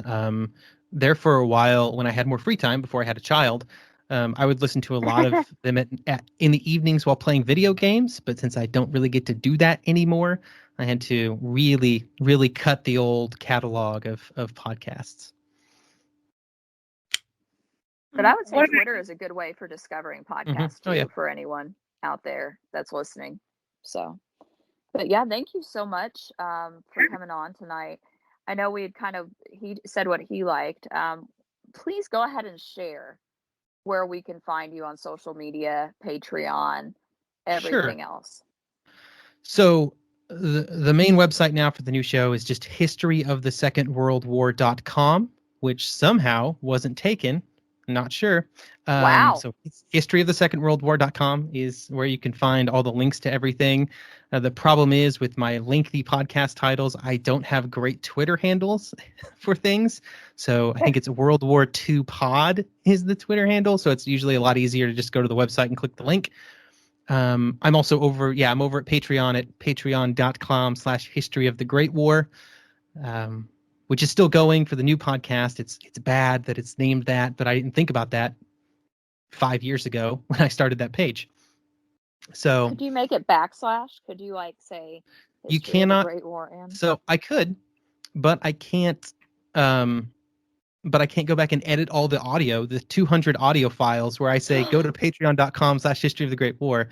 So in the new episodes, you'll notice I only say historyofthesecondworldwar.com/members, which just has a link. that's sneaky. Yeah, that's true. But Yeah. that makes more sense when you say it because you can't re-edit 200 episodes. Good Yeah. grief. That'd be crazy. Insane. But no, it was an absolute pleasure. I appreciate you scheduling to talk to us. I know you were the first one that reached out to us with interest, so I think I can speak for all of us when I say very truly are flattered that you would reach out to us because you're just obviously a wealth of knowledge.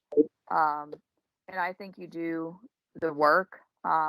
Anyone that can put out an entire chronological podcast of the First World War, my God, like that's ambition. And then to do it a second time. I have two things to say. First of all, if you're going back to listen to History of the Great War, skip the 1914 episodes. I think they're garbage. As the person who made them, I can say that. Second, thank you for inviting me. Doing the solo podcast thing means I am alone with history quite often. I don't get a lot of time to discuss it. So thank you for making this opportunity available to me. Absolutely. Oh, you're always welcome. If you ever need to, if you're like particularly in deep in research, I'm pretty sure Jessica would be like, we volunteer our door open for further discussions. I can see it in her eye, in the whites of her eyes, I think. Does she have whites in her eyes? I'm not sure.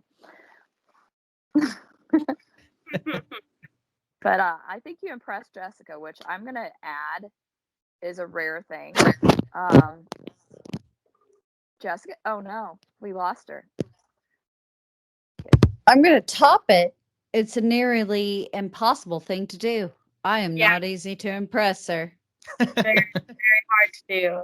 There's been occasions where I've actually impressed her on my own research for certain topics, but for you to come on and touch base on obviously something that she clearly knows very well. And still impress her? That's like and still impress me. God tier. Yeah, it is God tier, actually, because it's something I know very well. And let me put it this way. I had nothing to add. It would have been the same way I presented it, and you absolutely fucking killed it, which is a rare thing that I say these days. Normally, I am a condescending bitch and a half, but damn, it's good. This is why I listen to the podcast. It's damn good. I suggest everybody go listen to not just the current, but go back and listen. I'm sorry, even the 1914 episodes, if you're not like proud of them, I thought they were still great. As somebody that used to work this podcast, yes, it started as a conversation with me and Bethany, but even before that, it was a bid by the Aviation Museum I was working for to start a podcast. And I couldn't find where to start off, and where I actually found to start off with the original producer they'd hired was just essentially Pearl Harbor. So it was really, really interesting that once you got the Treaty of Versailles, you jumped off, because I knew instantly I was going to have to tell them, go fuck yourselves, because the first thing I started doing was talking about Bethany, talking about equality clauses in the Treaty of Versailles, and how I wanted to Japanese, and contextualizing and how I wanted to pontificate basically on the fact that neither United States nor the United Kingdom is ever been or will ever be the contextually always good guy. And so it kind of jump started this podcast as well, but it's absolutely fantastic. And I suggest everybody go listen to him. I'm a big fan of him. And I say that with all sincerity at this point because there are some things I listen to that I'm like, oh, I like it. I'm a fan of it. But this I'm a big fan of because you just covered the entire revolution the way I would cover it and then some. So, congratulations to you, sir. Like, fucking phenomenal. I can't say enough good things. Very much. I'm fucking pumped about it.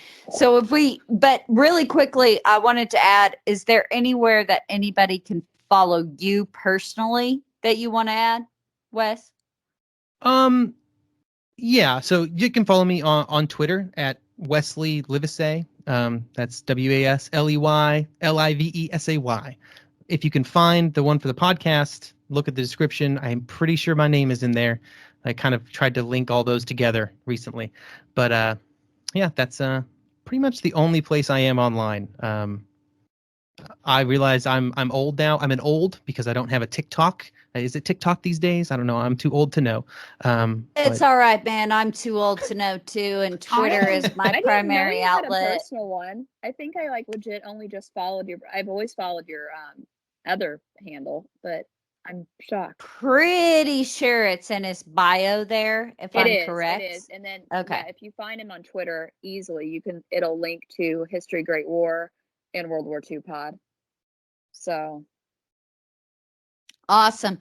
So, Kara, where do people find you? And go ahead and plug your additional stuff as well. me, okay. You can find me on Twitter. It's at Kara DiDemizio. Just my first name and last name.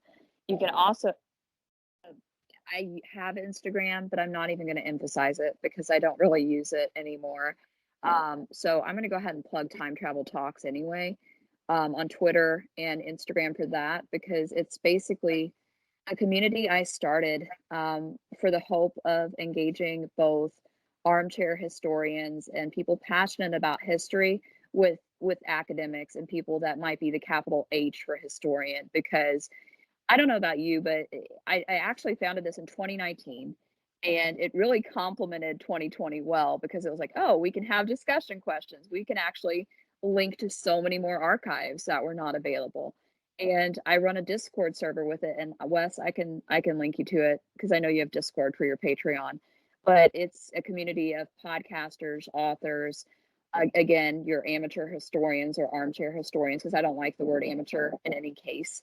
To kind of talk, to be able to both chit chat, but as well as share resources, promote content, generate discussion. We plan to launch with formal discussions again soon. Leah and I for that have some big plans underway, probably starting in like late February, early March would be my guess from what the latest discussion was. But seriously, if anyone's interested in Time Travel Talks, there's the hashtag and then there's just the Twitter handle. And then you can also DM if interested in a Discord link. It's just a great way of meeting fellow history fans. So there's that. And then Bethany, Jessica, where can we find you ladies? You can find me on Instagram at Bethany Skelton 5. And then you can find me at the same handle on Twitter, but be sure to capitalize on my BS initial. Always capitalize on the BS, everyone, okay? So that's where you can find me. Jessica. You can find the show at bodycounthistorypod.com. Again, you guys know I'm working on that website currently, and it was a more fierce undertaking than I initially thought because I'm a perfectionist, and so I spend hours a day on what the landing page may look like. So it's been a lot of fun for me, but also you can follow the podcast at Body Count Pod on Facebook, Twitter, Instagram. We are constantly posting for all of that shit. Bethany is like our marketing fucking mogul. She does an amazing job, and I have to give you huge fucking props and thanks, Bethany, because Jesus Sometimes Christ I knows. sneak on it now, honestly. I sneak on, so sometimes Bethany doesn't know if she's doing it or I'm doing it. So I don't know. I'm a Luddite and I don't quite frankly yeah, care. You can follow me at Jessica B as in Bravo Manor, spelled like the house, not the behavior. Jessica B Manor on Twitter and Instagram. I'm not generally on Instagram. It's not my favorite fucking platform. I don't do yoga in my front yard. Set against the sunset. I record podcasts and I'm guest on podcasts, and that's what I do. So they're always here in my podcast hut, looking like I look right now. No, you guys can't see it, but you can see it when I'm occasionally on fucking Instagram, which I think may be the bane of entire generations. But who am I to say? That being said, I am on Twitter a lot. So, guys, that's going to do it for us this episode. Wes, I don't say this in earnest to many a podcast guest, but you were truly a fucking delight, sir. Thank Like you so really and Excellent. truly. Thank you so much. Like it Mission was accomplished. great stuff. no, seriously, Ha-ha. thank you very much. I appreciate you answering all of Bethany and me's questions because I know I asked an obscene amount of questions, so I do apologize. And But I'm seriously, frankly proud of myself that I didn't have that many. I actually understood quite a lot of shit. So thank you, Wes. And I never had to interject to clarify a point. So goddamn, like we hit it That's a across world all record. fucking three said that's a world record, sir. We hit it across all three sectors. That being said, we are going to get at you guys later in the week or next week. We hope you have a happy, peaceful, hopefully not too pandemic-y time. So we'll be back at you later. Bye. Bye.